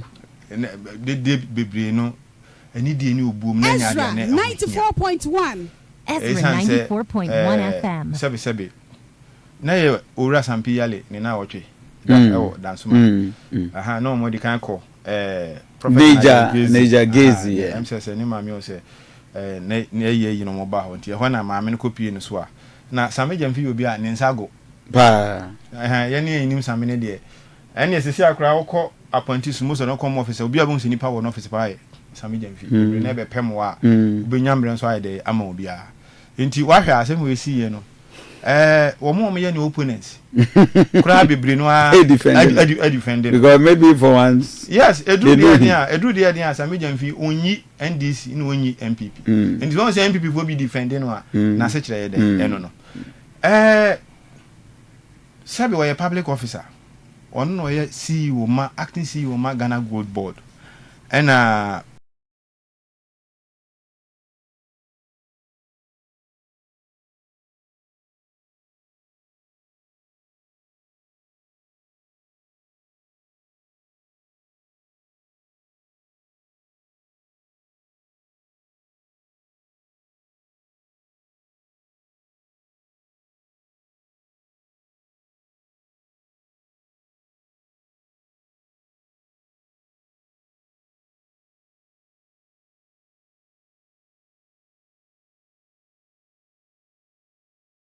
Ghana here can 1 2 3 are bet about $1,000 and another Ukraine in some no almost share with microscopic I don't know $2,000 and the reverend Sebi na ode mama me no and when chiri de bebre aba o say okay me ye public property bia na nsem fata sen ka bontin sa na we se bia nka me from so amon fa say say the aspect of indiscretion was what he got wrong but also what he say also what say when you ahwe yiye adwendwen ne anamuntu ko so a odane sika no ema maame se na ye ne ka mu mpo ya ebepia montina nkofo ne santi Ghana na mfanche no o mampanyi Dwandamani mama o man no dibia no so onye dey mfanche se efe ana meboa se obi ade no se ade wi entwa yinti mfanche me a I was saying Ezra 94.1 Asamejam fi bread ho ase aka kire Ghana for say entwa ye mfanche. Reverend, that is the moral and ethical aspect of the course one. ye nyina nim se Sami Jamfi we lawyer oni mra bebre na so ni mra se eba mra mu a Sami Jamfi won to mra bia ahwe lo mo ya ihu bia Ghana ma grada asika no we mu mra bia so na mu sɛnea saba ho ne sɛnea ba abɔntene no keka ho no ɔse ɔpakyɛw ɛkyerɛ adeɛ baako pɛ sɛ woyɛ public officer ɛwɔ sɛ ɔhwɛ wana montu woyɛ na ɛno no ɛyɛ adeɛ a public officer sɛ ɔmo som ɔmampanyi John Dramani Mahama nyinaa ɔmo yɛ awɛ reverend sɛ deɛ wabɛyɛ celebrity sɛ first no na wotumi tena badwam ɛdi gɔ bɛyɛ wobɛyɛ celebrity a ɛma na ɛno atumi ka ama mane huni akɔdu gogu m'anim ase metu kaa mekɔyɛ program wɔ boase on Monday no wede mentwawa no na menim sɛ by our protocol we don't eat outside, okay, especially when you are in clerical. By the way I was in mufti the American say liturgically I was naked ɛna wotra nwan kwanta ɔmo ɔtɔba bi local joint bi wɔ hɔ nam so ha deɛ sema ba akyiri obi anim me nti agya akɔkora me pɛ kakra bi tum kwaya nam ko akɔra na gyadume ya na mampanifo mienu bi tie ni mo wie ɔmo so abedi die wie man ne sɔre akwa ɔsɔfo good afternoon nam sɛ ata no to mo na wo fifi sɛ me fa to zambanye paso metua wate ɛno kwa de sɛ ku me no sɛ ye akoyɛ sa kyeme sɛ tua ma me adanse die pote just say okura direct evidence because me am tua ma no o chat to ma wa bontin enti serious yeah falling into public morality. Oh yeah enti the air can say do we are appointed o no be o ho a o say air private say e na e deposit wakwa ye bi ana sorry opon a kofo bebre finfam ka ho a o mo pe kakra sebe o mo nya hoho nkofo a o ne o mo a na te constituency no keka ho enti yesi edrum bi a the okonsuo no no so na ya na obo hina ebi na eto Sami Jamfi na de ni kan mu se oba be pachew nti de o mampanyine kan se wono ahu se oba be pachew de o ye na ankoyi no oba be pachew na wonya sa ho brase no ma chief of staff friend no okoy ya oto onya abotre kyerɛkyerɛ mu de course no de ye kan se won hwɛ se saa de no ebi ebe de ebi sibio minim soro abofo bi a ogina nkyɛn a obeka se wante asiensi yentwa Sami Jamfi ti. Now, the second part of the issue I'm making, apart from the moral and ethical aspect, you know, you know MPP before. And you see, sometimes me say because if you want to tell me, you who amemu nana kufu ado ne ba mi amemu ana ya amemu tantan na bon. Na ya amemu ana aniamo ho ne kankan ye wo mpa na nya ade ana so ani. Samre ye wo mi Ghana fo ato aba ma NDC esan se wo mo hwehwe bibia e wo soro na ye foforo. So, in the eyes of the ordinary Ghanaian, the standard in respect of the NDC must be higher and decent as compared to the one the MPP displayed. Enti, se Ghana for eka we mu a yejitum. You see, Reverend, the woman said, one more kasa say me genuinely Ghana for eka no genuinely no. Sami Jamfi etie o masem, wa pacha ye no mo ya adwen eyeye. Na so we be my moral lessons and you know MPP before. I mean that one I'll say it. Say Ghana ni bia gina nchen no o kan bia. Ye de ni de ni obuo ma ne say Sami Jamfi say ntwa yi wo pacho Ghana fo nyina mfa nche. But say MPP ni bi na sorry na abe say won ne ho aye krojin se suchire ma. E na wo de Sami Jamfi begu nsane ani adoso no awoso no a kire de nko so wo ye de aye sisa nipa no nko akiri. Na so no say Ghana ni. O ye Ghana ni de na so nya Ghana ni a ne ho aye fi. Entina me so wo mo ka no genuinely obi asem ne se nka asem ni problem ba Sami Jamfi an ya enti se de osi super mpanimfo ne na do no ne siri ara pa no se ne de aba no man fo so kan pa fantastically wrong e de na Sami Jamfi ye nipa kura Sami Jamfi man sika no MPP ni wa kire ne wodo wa man sika Sami Jamfi an ko wia aban sika Sami Jamfi onwia adwuma mu sika bia wade so bia ka Sami Jamfi ko ye gold boss yi wo wia aban sika ana aban sika bia fa ne nsase ai wonu ani sika mate se binimu bu sase na Sami Jamfi obeye si wo da beya onya asa sika we e ho ne na masere Reverend Mimi di kan hu Sami Jamfi se na America no e Pierre Roman Eston Quebec yeah no ni Ibrahim Mama na ye adwuma wonim Ghana mpanyinfo akuku dama omu kura Sami Jamfi mu Ezra 94.1 o Sami Jamfi na wedding Sami na mu nyina akọ anasa sabe onyini yenti ye hunu se oye kwahwe aban bi a wa medi post we bi anka anya de anka obedidi e hono na bi se wadidi amiyo se ni na hawo wo gina ho se wo Sami Jamfi wadi na djuma to form na sisiri ada paade. I mean, how can you compare apples with oranges? Sami Jamfi what is Chicago winning pass. And now the upper, I am just into Sami Jamfika. Na akatu elbe man no. Yem fanwa sika agrada ade abetu dwase wo de man ne yen hwese. Sami Jamfi se adoyempo no ya wontimi nyi na akatu abimpo. Emfa man agrada. Enti I mean this is obviously much ado about nothing. You can't acts of indirection. Say any reverend and can be before the enka bebre. Awa yen video bi ara na kufado oyi sika kufu e de ama obi Dr. Kinsley Nyako moto adwo abai yen hu se oyi sika kufu afri ni botu mama electoral commission official yebusa yesi o de mom so mfanye de on mfani di lunch bra ne ko ba election wontumi yen nyina yen hu no di good TV so kire yen nyina se ni gold o woni.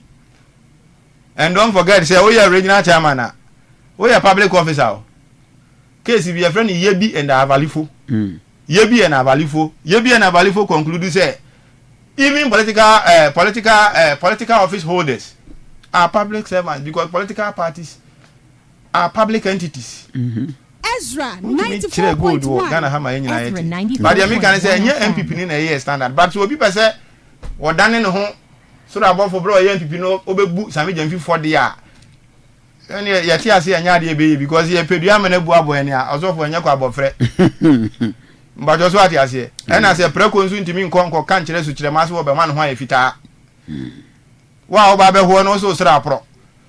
So the fact of the matter is that some MPP for some can yard you to be Babus means no more power. You must send your media among who Ghana time. But me see the any cannon, the FFF was a medium fin 70 money say. I didn't see ya no about Bonte make say enam nsem kan ya akoso ne afutu e dia maminti ankoya momfanche me sorry but so we be ka say nti yenyi na djuma mfiri ni nsem anope kura brand na ko shiraje no matese so a redraw case no yeah because me t case no I was like shiraj or remit a conflict of interest and issues of a friend is corruption amongst others. Abrande we your friend Shraja. Na Sami Jamfi no lawyer te ho a obetimi approve corruption and conflict of interest. On a Saturday watch obisika.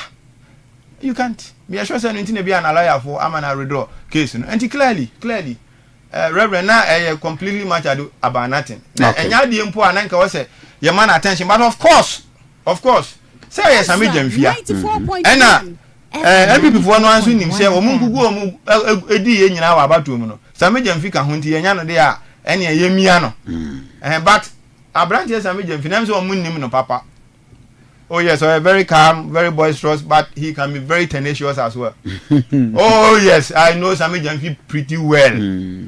So what you say enti de ma kan nyina no Sami Jamfi ate okay yen so ayenu ano no ye no di nkomo bebre a ni nyina no watie na asopam but so be any criminal issue be bia ne ko mu say criminally watumra de nya de a ye ditumu a reverend ebe but again na ebinom so reverend ebinom so mama cry the code of conduct by no abuso na za nkofo ni nyina o mon kan code of conduct no I mean code of conduct ma kan left right center there Sami Jamfi no apply code of conduct na nya de a ebe it has to do with receiving gift and others from people but it doesn't have to do with giving gift and others.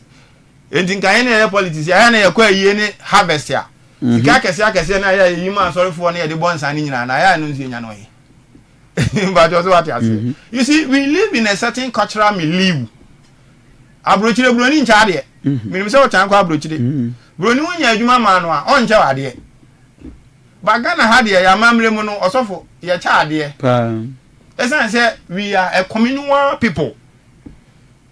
But that's what I say, Reverend. And clearly, Ezra, me assure say, me didn't say 94.1 FM. Say, you be man one say, "Who anamuntu ye men yes ade ni bio."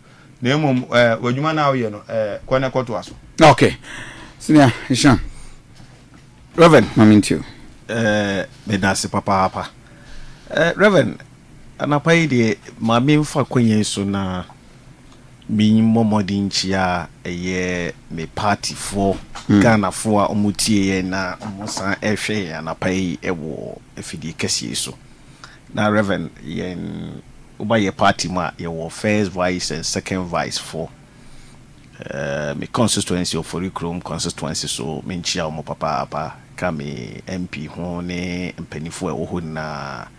And then the second vice and first vice association Asante region. Reverend, your chairman ne Esofrimpong, chairman Esofrimpong. First vice Mampong. Asante Mampong ha. Ban Asante region. Reverend, no kwasemini onene mpeni for adwuma omoye no. Na ya hye yesapo munsio. Ye ka ye ho ebom ye miemia ye ho yi sene be ya 2028. Onabo wa he ye di obochi be ka form. Na ya ji akodwa na ya babehwe SCC Ghana omoba yi ya Reverend wo kan wo say ayi too early o na munhwe nie mo say dollars no sisi ya de etiba for me too early nti munhwe nie na onabo nyanti ase nanso ye too early ye beka kire mo say ye too early ye de atena be mu nti ye nim se ne yesi ayesi ka no ti Reverend me kan say ya na che say first vice and second vice for me chi omo na pai wa santima mu ha no mo ne Ghana afede na omo yire omo ho ne yesi bia no omo nyae manenka na ye yire ye ho say ye be ye adwuma Reverend do baby na ni munanti twitwa ne mente me ho ase ni ade na first vice and second vice de Ghana all over no be edi ayre ho bibi na eba na besensen wiem wa bi na entumi insane ma na wo ye first vice kwa na oni na musa wo ye second vice na oni na musa semre we migidi ye sempenifo keka constitution ni si ani no ya amendment no money ade no ye mo bia rule manipulate party ni be yakono ma obi atimi asoma ya adwuma ma na yeye nti minuanom a omoteme nkan wo Ghana afane na no me bichia mo na pai Reverend on Sami Jemfi issue say yempese ye de political lens beto so a nka ha ya Africa Ghana ye dia bindache Reverend enra me free and crying na me hodo do me na me bedu fia na me buy me wife me ndu gate na no kra na o ka kire me say menya hoho e kwa so ampa na hoho na ti ho asem me Reverend na ohia emwa ma ne ba akosku e wo manso na me obi a me giver e wo me nsem nko ade a obisa me de be ma enti na me wife amana konwa amana isu aye bianom na Reverend unim nipa ne 90 ye 8 miles away. Ezra 94.1.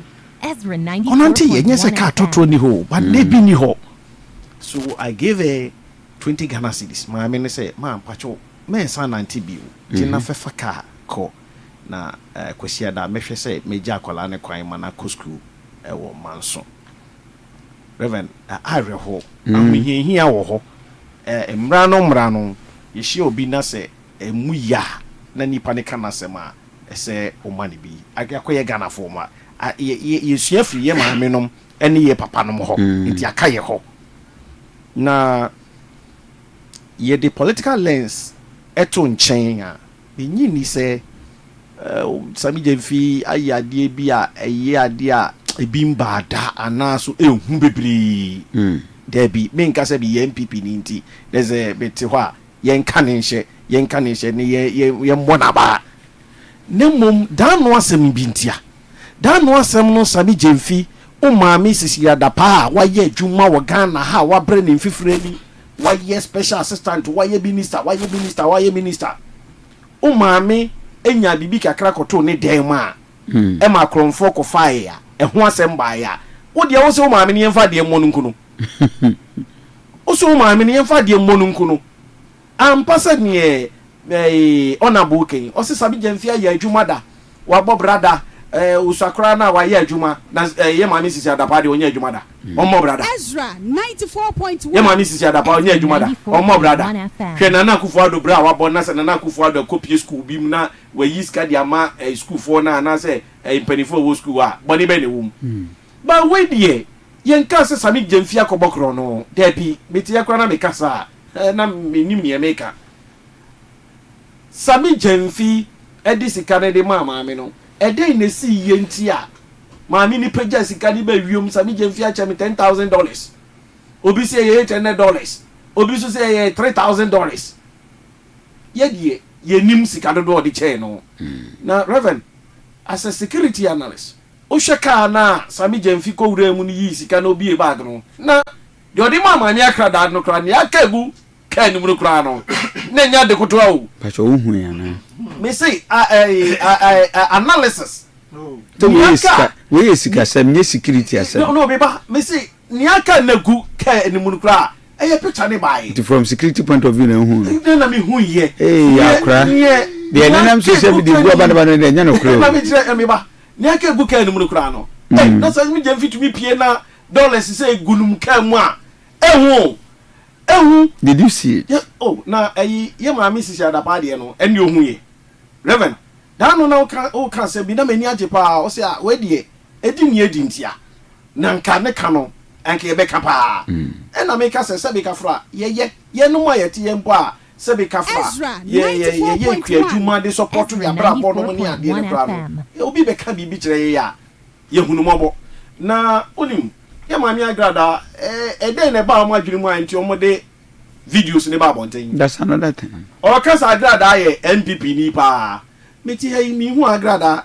party card da masum party ni ma ye party adwuma since 1992 bepeme ne mi hu agrada party card da o so ye campaign man mi hu ni constituency bi a owo na constituency no mi hu so obi edi ni hu da se agrada ye NPP ni sagrada ye MPP ni sumpa senkenya boni o enkenya boni nti agrada on kasa ogina MPP so na wagusami njamfie ni mase omo no munim nyankofa e wo mo ntam ye MPP fo a mo de ye bewurem ye MPP ni a wo de MPP ni ba bewurem na MPP ni de wa ye den a wo so de MPP ni bewurem nti misra me kase ni ade na dunu yina no adoye ye bi na ye maami agrada kwan so a o ma nipa bi twa infoni ni di begu abonten no ho na ehwehwe yi na no ehwehwe yaso ezan se maami na ne di sami jamfie ti se sami jamfie nche diska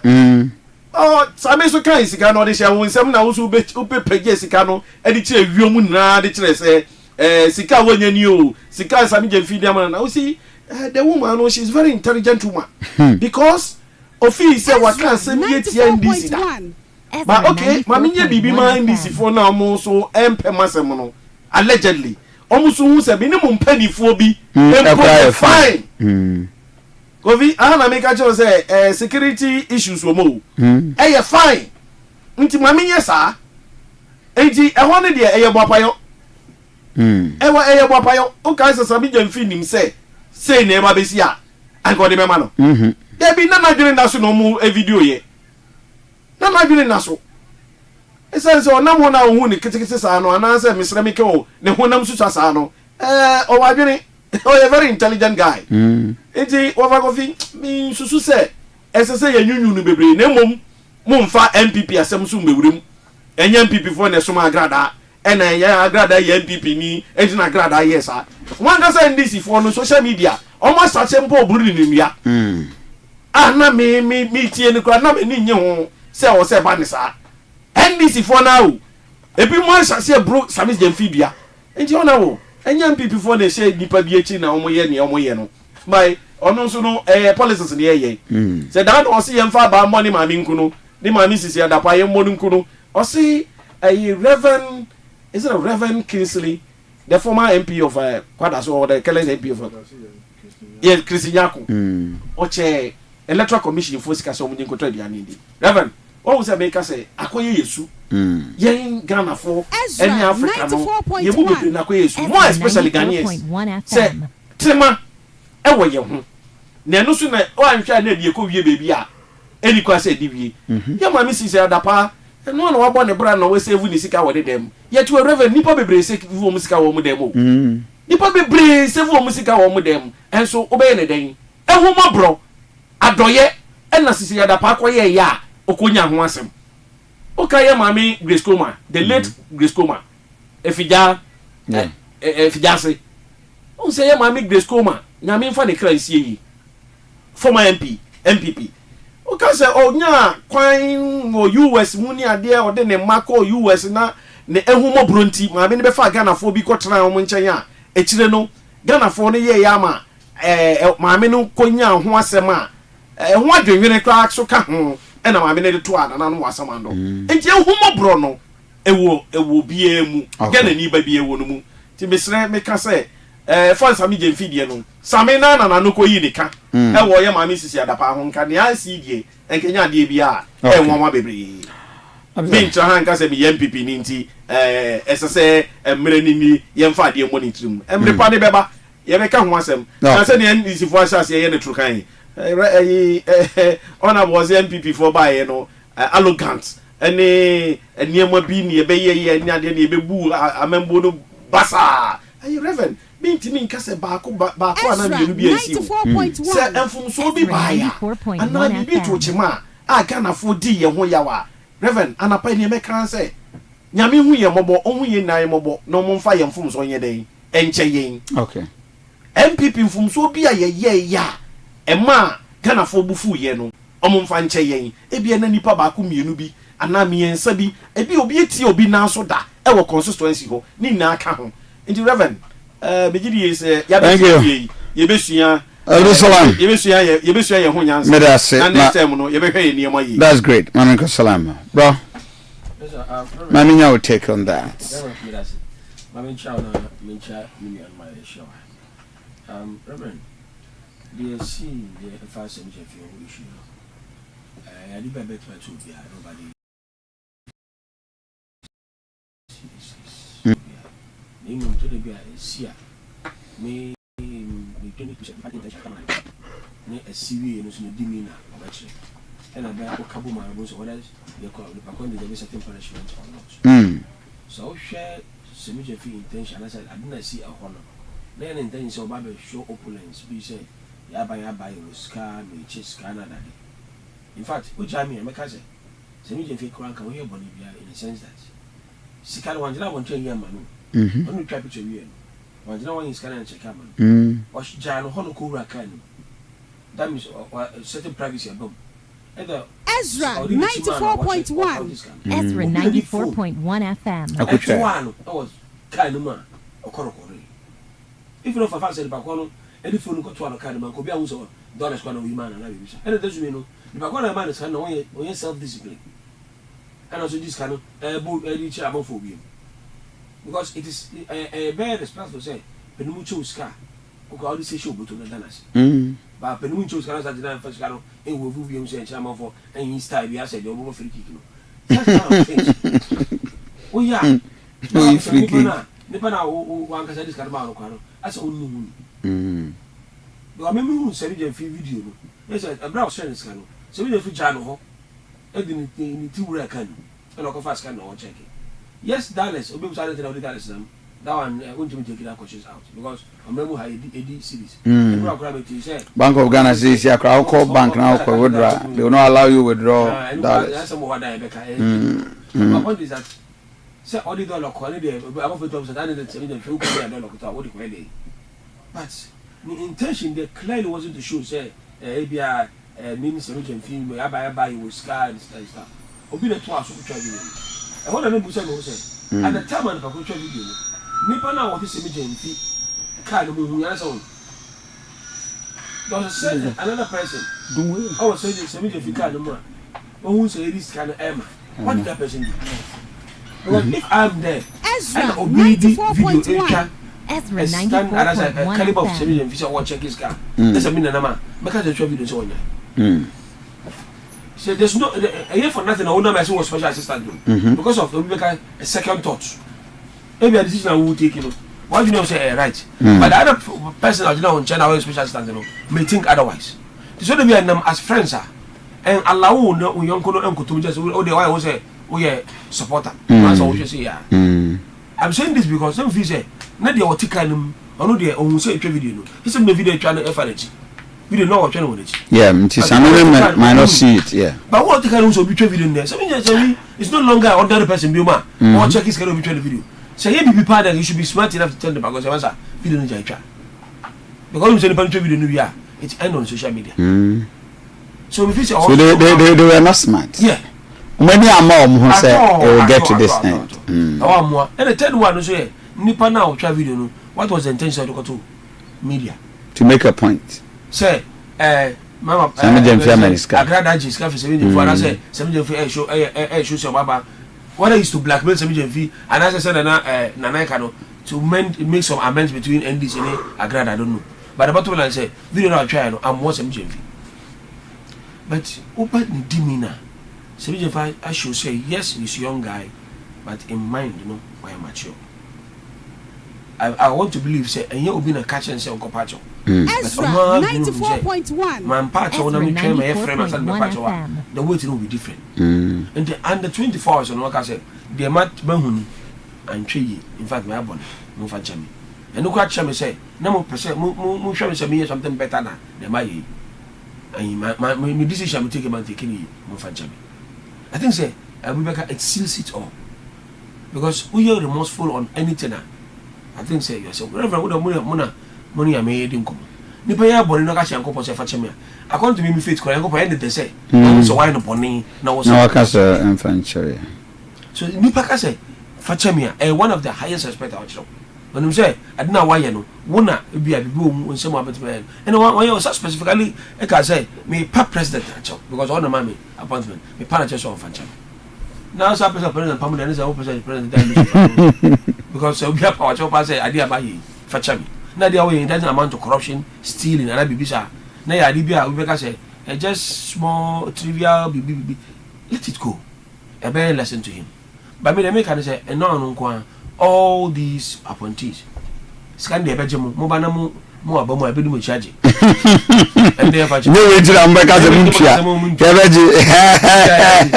I love that we are the envelope we are the shim and there's will be say what is coming me but as for the bejomo but they may catch on second say sometimes asamba yenhwe say na sika no asemi ba ina maybe going to say and this for the G asamba bonusing outside this yeah they are one NDC for the cash am no pa and when look so terrible one video look na because some just 10,000 they were saying it and I come there me who guy be opposed here claiming to be say why NDC communicator on cra we say na pe kura communicate some didi and then and you go and give 10,000 and the me who video me buy a base na money base na obi kan luckily guy already video say MPP ni we say because a video we there and do 10,000 scan up and do 10,000 bundle and I believe this is more than 800 because can say 800 per day $1 say $1 per day scan now check is under obi asese say $2,000 and because na mo ni pa mistake at this point say na mo say canon and them some just money was some na but I will show of some of their postings na in your crowd and I tell you me on any close friends postings am here actually I'm right can say chief of staff a friend they were taking videos of their mo for you amukasa host morning shows people say oh mukasa say je fin yebon bia when you do that we will provoke the chief of staff ni para ya de ono akasa say my patch of my body your friend say be you no o je nchen menim say mo bia adwuma dia na wo titim say o yebon bia on what grounds me na my adam say my body wo a wo je nchen you kasa my body so sometimes the way I cast them and the mass no cost no money why should I am the best send it for a person now who reservations be cracked against the person this is not that about okay Ezra so to put that in minimum 70 people come to Facebook so we can come the o man didi and I grad out didi your mama tell wa come on iska ye na namu hoyi o show be our say NDC so people me dey mejo I can mention some of the NDC guys I know you know mo create tell people power you promise me say nkwase twen angel and no question beje that shows the relationship I went them. It doesn't matter what happened before the election. I don't know if they agree that can be engagement. Your mama winning crime in Sida Ogana. So what is wrong, sir? Maniska. It says, can you call for some money they buy China and Yadia, Mumianka? But me and Blenny Pana, friends of look, what's here? Other NDs, MBB gas quackers, minimum black so shares a fee at the airport or Okahachi. Or shares a fee once or NDC guy do. So shall be been a mudu. The last time shall not quite. Or no, shadow gas or honorable Miss required in the bush. Hey, someone is going to me years ago. I don't send your fee $400 the man instantly law and the boy and my coach peacefully buy so you'll be a me now on Miss Michelle Bajidi but when you'll be a I'm for casting way very good And let me tell you, Michelle, my secretary Michelle will take. Tell my Michelle first. And tell my special assistant to Kojobo. Oh, okay. Minister Angel FM programs at twice. Next time Michelle will take no more opposition or no mammy. Anytime I send a message, we are not respond. It tells you how humble it is. And maybe a shortcomings with me about to the beer into Sunka. Okay. Yes, I am white. Okay. So one, mammy, Fabi. Yeah. I was your friends here. Also, you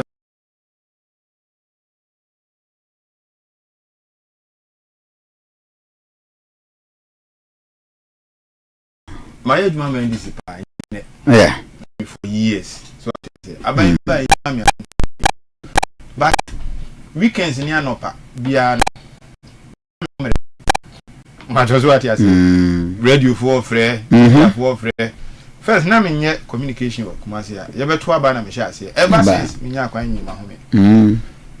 Eye me de say me nya appointment for me ye adwuma e de ama ye party NDC. Sure. Problem na ye grassroots won say ye ba power ye ho kire ye nyoma nya ntuto ye ma ye ntin ka wo kakra mpo a. No be o agra or ya agrada o so the persona agrada was a problem. Yes, so one the agrada persona no a problem.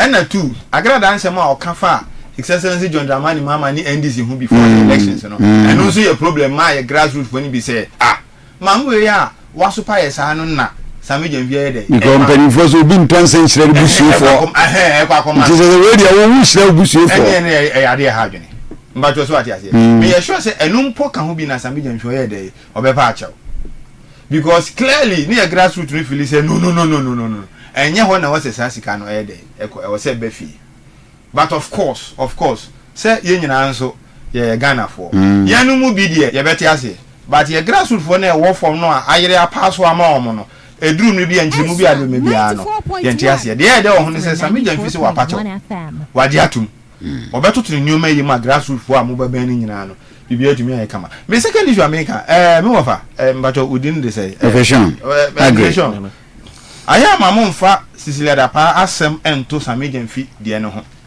ade ba ko a emma ya argument or radio so ni TV so political arguments basa equalization and I have said sometimes equalization is a strategy to obfuscate an otherwise clear argument my equalization no argument mu da ho no confused basa at best it convolutes it Mr. Sean Cecilia Dapa ye hu se sika gunim pasia na ye se ne fa ba ko $1 million na ebinim wo mu a na ye pounds na ebinim wo mu a euros wo kan bom mu a sika ekwa anim pa na gu ne dem ofa wo kan Anti-Money Laundering Act of Ghana Cecilia Dapa suban na wo ye bra na wo ye minister no etia Anti-Money Laundering Act no se obi a wo disika gu dem sa wa bra banking system no ewo ho because the money must work through the economy and also danchen ya Cecilia Dapa ni ministry no na World Bank amani sika almost $40 million say odo river infantim enti say offer say ya mo $40 million ya allocate am ministry me nka say guni dem o ya allocate ma ban ya Bank of Ghana say fati odo river na ye ko hu $1 million gun pass ya what will be the closest logical conclusion Ezra 94.1 FM of amesra ma na ye comparison no a de esene na ya ye mfa ntoto sami jenvia magrada asika me se de apia bonten a ye kan agrada aka say $800 enwunye mpaase wanyin won office ana wa fa ne san ko bo aban sika se ni nyina ya de kura me se show enka OSP nko anso Cecilia Dapa pa o ka Cecilia Dapa asemi se eni si aban ka so so mu amamene ne ho nkire no eni sami jenfi kan bia it is because sami jenfi a lawyer na Cecilia Dapa ye na ni mra bo abra obi nkotu mra ba ko ma me eni de sami jenfi ye bo abra o Ghana obi antimi nkotu bi ntini mienu ye de to ho enyi the politics of it enya this for na kan ofa nana bi mo ya press conference ye nyi sami jenfi de wura bi nana bi jina wa ya press conference say sami jenfi empam no wonu kura ko tu Cecilia Dapa de wonu mpa ye se wa lawyer no I mean, how do you compare apples with oranges? And the Reverend Kakrabia Mecca as Reverend Chief Executive, former Chief Executive, right? Reverend, or see, I saw Mikael. I'm so be a would team me BTA. So, what's this? Is the passing a gu a damn me bow, Pacho. egudem na wrong say no ye minister enti no o say wusika gudem by Sami Jemfi only the right say or this suitcase esi ni kem na dollars nkwa na negum Mr. Walker, no, 2 issues. That's okay. No. Yeah, let me do my rebuttal. I'm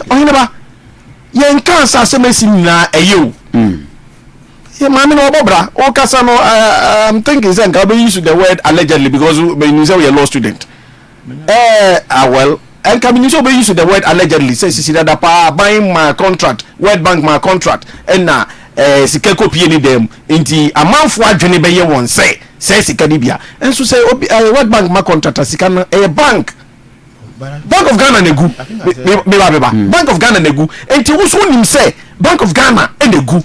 Men feng faho and kase or your minister enti. Nesikeko PNI them nature say bia adwinimuno bia. You are using the word abia and you say yes you bit me akase ye nua kuma no you say ye ma ye nunu bebre but so ye dia tutu wo say ye nua kuma no once or ye chief executive to the gold board ni nko ade eni ko so no so di dollars egu suitcase edisi di kam what you say that's a buy man is bia that's say the body about man is I reference the contract no the contract ya ban yasam ya fan sha ni sawo supervising me patch me na Sami Jemfi na buy man good board they be good board you know chief executive na buy man Sami Jemfi they be I am asem ye kan mo yen kan se ma de asomdua ni mpuntuo e de beba ensin say ye ba be ye equalization say we ye bi da no ni nti we so aye bi a say we ba ne ye kan say sisi ya da pa asama na o ka say special prosecutor eso ni mu no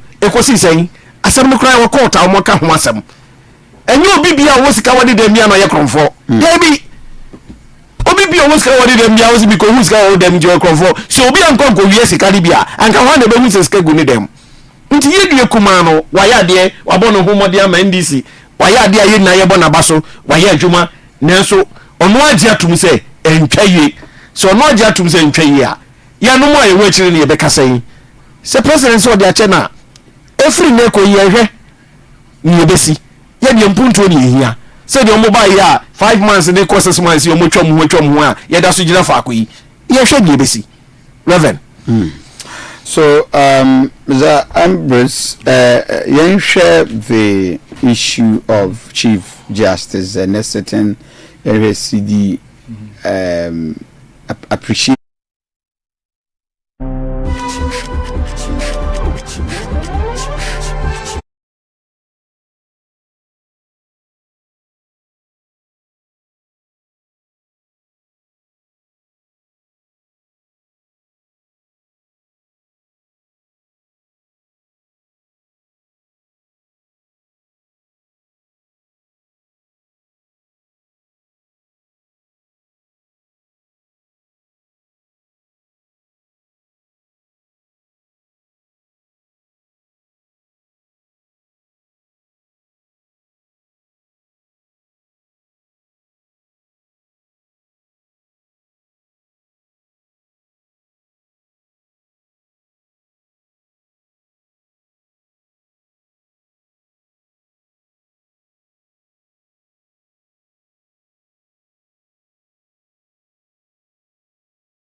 because aban ye ma cd nya hoden ma dollar ba form no aban aye dia ka no you like to say over to you ejina ye ni aye ton nyoma ni dwadifo so say susu ampa say ye do man Ghana na ye do ye ho a na dollar na ba form na ye no ma bebre ye kra I was saying nyoma bo etimi ye de e ba form but na me dwene ho ma dwene ko bibi so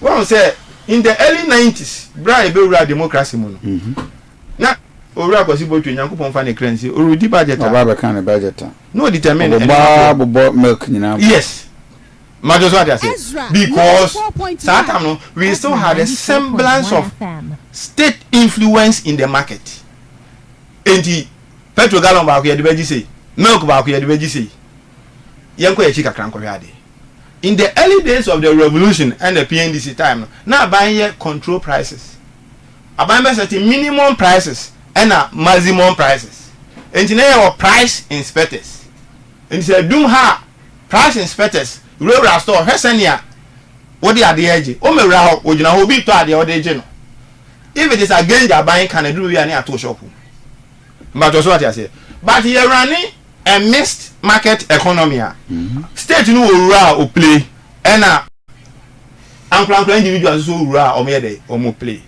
say see I say ankran o play o mo role thank you but you say me can what yes, say na be ya nyoma bo no e be ba for ma cedi ni dollar na aba form no you say be but for us as a state reverend it does something to us when we say emma e ka ye de say o man no e ko form when say kai e ka ye de no ye tua ka no in dollars yeah but yen so cedi na ye die and most of the time no titiri we ka ya buru agru wada da nyina ye kotua just ye kosesa dollars na de akoto endi se bisen bo mo bi nka ho na o se utua ka no na se njweti no wosora o man na de eboka but there's something funny last one say say exporters so say dollar na eba for no emwa abuche furu nyina su some of musica ba mo de ba na eketekete because how exporter just see the no be expensive now yeah when your man already come no ne bo abe din wa because it na ho den aye dey so that is the word for you and that's the word for you but I say gonna ni bi abo whatever happens there are advantage and disadvantage yeah Reverend yeah bigidi say o man ngasa ye hwa say obi aho beto no kakra obi aho so be hal ne kakra nti sembre ya dollar city rate no AC economy ye sure say e betimi aboayen asoman na edwadifo so ho aharon kakra tia so timemfo so yeso aharen kakra na ede na masidi no ne dollar no ene ekeka kofom kakra kakra ye nuanu eni si for don beka so ye baye na ya ba betoto ni omani na baye bosumu nsieni o ye ko bosumu nsieni yes moya ade moya mafamu de na se obi amfa foundation na nto ho yankeka ne ma nsieni anto ho anka sembre wi nke bia yi nim se ne enema esi ekono nti bigidi yi se ya ma chechire ne ye chechire governance nti ye bon abaso so almost omo ba ye mo ye yate ase ye hia ne se enko ye too early ye hia ne se ensan ko peja ni mu dindindin bio ne enko fa hu ye hia amba na reverend ye ka ya ni aka edwadifo nko ade timemfo no so ebre wom na dollars ne ekofom na spare parts no so ne bo enso so ekofom ene reverend no fa trotro ye bayi ye fa trotro na yansa ye ba hawo ene short sa na reverend ye me ya me say ubedu asafo overpass na na ubedu ma right hand side say baby omo ewevu case no omo di case eye waving basket ni ade ho heaven anapa bia be do na ye nuanom police fo ego MTT fo ego se trotro ebe bia wutimu bia no Mr. Regional MTT commander say on hwe ho asem na nka ye because when you stop but be do na police fo go anapa bia me nkase ma police for en check niema bidie but now do okra driver only lances crowd fronta obehwe say police ni reverend ya mama ya apena odi ashim mama ya no di ashim enti wona koye sport ama police every morning bia no mujira ho enti total dollars no mo de mo ntwa ni mere yebe Jeffrey timemfo no ho ene reverend wo ko ejeso na se ebeje 7 cedis a ebije 12 cedis ebije 10 cedis enti ni na soso yade a emwa a esese ye hwe ni na ne ekaka ho timi wogidi se reverend ye mo ya mempae ekame nkwampa nka dollars ne Asante nkofom na enti mi mbua timemfo ne edwadifo na omo hare eka ho bi na reverend ede ye hwe ase ede baaye nti se we muso abana se muso metimi atoto na enema agina enka nya bone e Ghana forma ne be ko yayi na ye ho betoye no esese ye fo aso. Okay, Abdel. Reverend Medasi, city depreciation, city appreciation. City appreciation. Okay, well, it's the same city appreciation, the depreciation issue. Yeah, DBI also if you yana me catch who say the way you see any man we should know the kind of country we are. Yeah, most of the things say we don't determine it. In fact, when it comes to the market, international market, your core market, you know, I see and I say who market and I say customers market. Others go as sales market, you know, as customers market. And say they acquire, you need to be your price on. So your corner I say you ain't to say yeah, ain't doing for my fee because they fear a bit waste. I said, you're doing one wabajuno, you're try or jalato. This are the in the market. To tell you, when there's a appreciation as a depreciation, I don't see how we take all the credit because we are sometimes not influencing the market. The thing is, when it comes to city appreciation as a depreciation, you know, add that one factor, now one variable, like demand and supply. Ezra 94.1. Ezra 94.1. Bank of Ghana 94.1 FM. Alaba. No, and I also Jeffrey brought Nigeria, Jeffrey brought Niger, Jeffrey brought Cote d'Ivoire, and everybody no. I didn't fasten back count and no bonacoso. The only thing I'll bet you my other to see can say, and Mra was can be put on mine or the Bama. Not just say $10 brabeji a duo. And I say over Fakwabi at demand also. The dollar demand. So the Bible can say a pedal, so yeah, a crowd will not satisfy a month. Which is situation home currently. Two factors being a cause of appreciation of our currency. One, between January to February, a total export over $4.3 billion. Total export. And second, also the trade war between China and America. Affect for our business. And I know across the globe, we are patronized of dollars in form because they don't know the outcome of this trade war. Why should the capital dollar Koya and I'm wow. But you will say these two factors are they permanent and that's a temporary?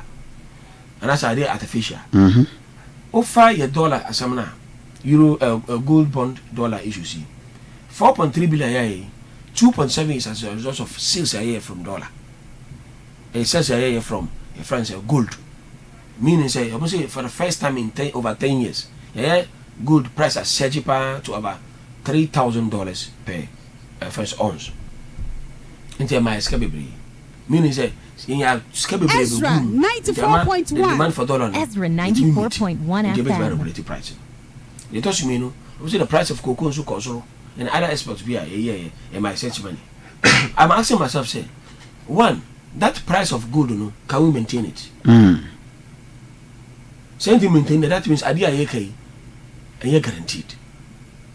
Because you that money as a result of number of cocoa gold as you're talking, but that's the price set. So it means as I mean, say so China say demand for gold at tiba for more. Definitely a revenue for gold no form. So revenue extra it means sky by injecting into the forex market in a form. Then demand number exceeds supply and the price will surge again. And this is one factor. I mean, say and in Tiama, all businessmen are very, very careful in kind of say some better money boss because it's no guarantee say some team bonus and by next 2 weeks and 3 weeks and 1 month. Me go tell them and not price and military bono the same thing. It's not guaranteed. So all these factors is can appreciate and share any permanent factors.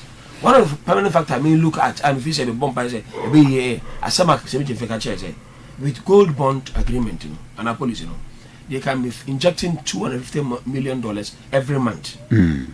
and I hope and pray say or calculating on average sales, cost average sales. I bet my $250 million every month. Means say quarterly be I did determine whether scanner I depreciate permanent. Ezra 94.1. Ezra 94.1. If you can save $50 million more in the system every quarter, it means say you bet my regulating the depreciation of our currency, a good policy. But as it stands now, maybe a businessman there's no I'll be convinced say because see now I appreciate it by 3 weeks in NT. Me got in my boss. In fact, so we that finance and security analysis. Abe say obi bia obeteni board ne what in the capital so. What you no money board ne what your capital so. And meaning say take one kasa business number 4. The only thing they can do is say when they go to the new market now mo 20 man at 13 now. Ambadia omun option bia than the omure selling at 13. That's why I want to say 2 months. Sister they say 2 months so. But 2 months now we have moved from 1 quarter. Means they say they can say I don't know Asante I didn't know so they are using 2 months sister is as a test period to know whether that's kind of appreciate a permanent and it's artificial. So me just say fine government has played its role kakra at least for government to bring gold bond policy and but when you use current situation and push it they say I'm not on boss and for yes idea maybe are not being fair to them because and you guarantee say by the time I walk on the stellar will still remain as it is today. Thank you very much. I'm more than grateful for having team members today. It'll be our final comment to be necessary. We want to put across but the time is up. Robert, you see, I did into me in so sir. Ezra 94.1. Ezra 94.1 FM. But you say other currencies in terms of the exchange. Even for currencies that are not involved in the trade situation. I'm just what I say. So that argument name rainy home but argument in a very area. Government a year effort a day in such a year. What did you do? Sorry? Okay, so I gave you a typical example. Bramidi can Kasa and he said this time they export to gold more. Okay. Because everyone who say India food gold. So we are successful. Como ko ton gold no abroche in dollars equipu dollars but just what I say but say you centralize gold export to the extent say gold gold export to nyina no scanner can na come dey say no nobody to gold no nobody to gold no from small scale miners but just make what I say so abai etu na mo bia eya na mo papa ye gold export no akosoro enti na make just say MPP focus that's the same thing na nanka MPP for Japan ai deal and come here no money. Oh David. Also find the na ekro no. Oh. The same Japan go there here nanka mo ba be here. What was a Japan there? There was 16 gold mining companies in Ghana. Large scale mining companies in Ghana. A share of their proceeds can you $500 million and within a year. They are mortgaging the rest for over 20 years. Oh. I know they are not chrono. Oh, okay. Thank you very much, Syria. Yes. Also, I did a chrono. Hey, or not you know. The nature said a chrono. Ma woman naso. Ye next time I rebano. Near the Abahania, yet to Tomo, and one say. Send a book on one. And that's all mine, ye, and okay.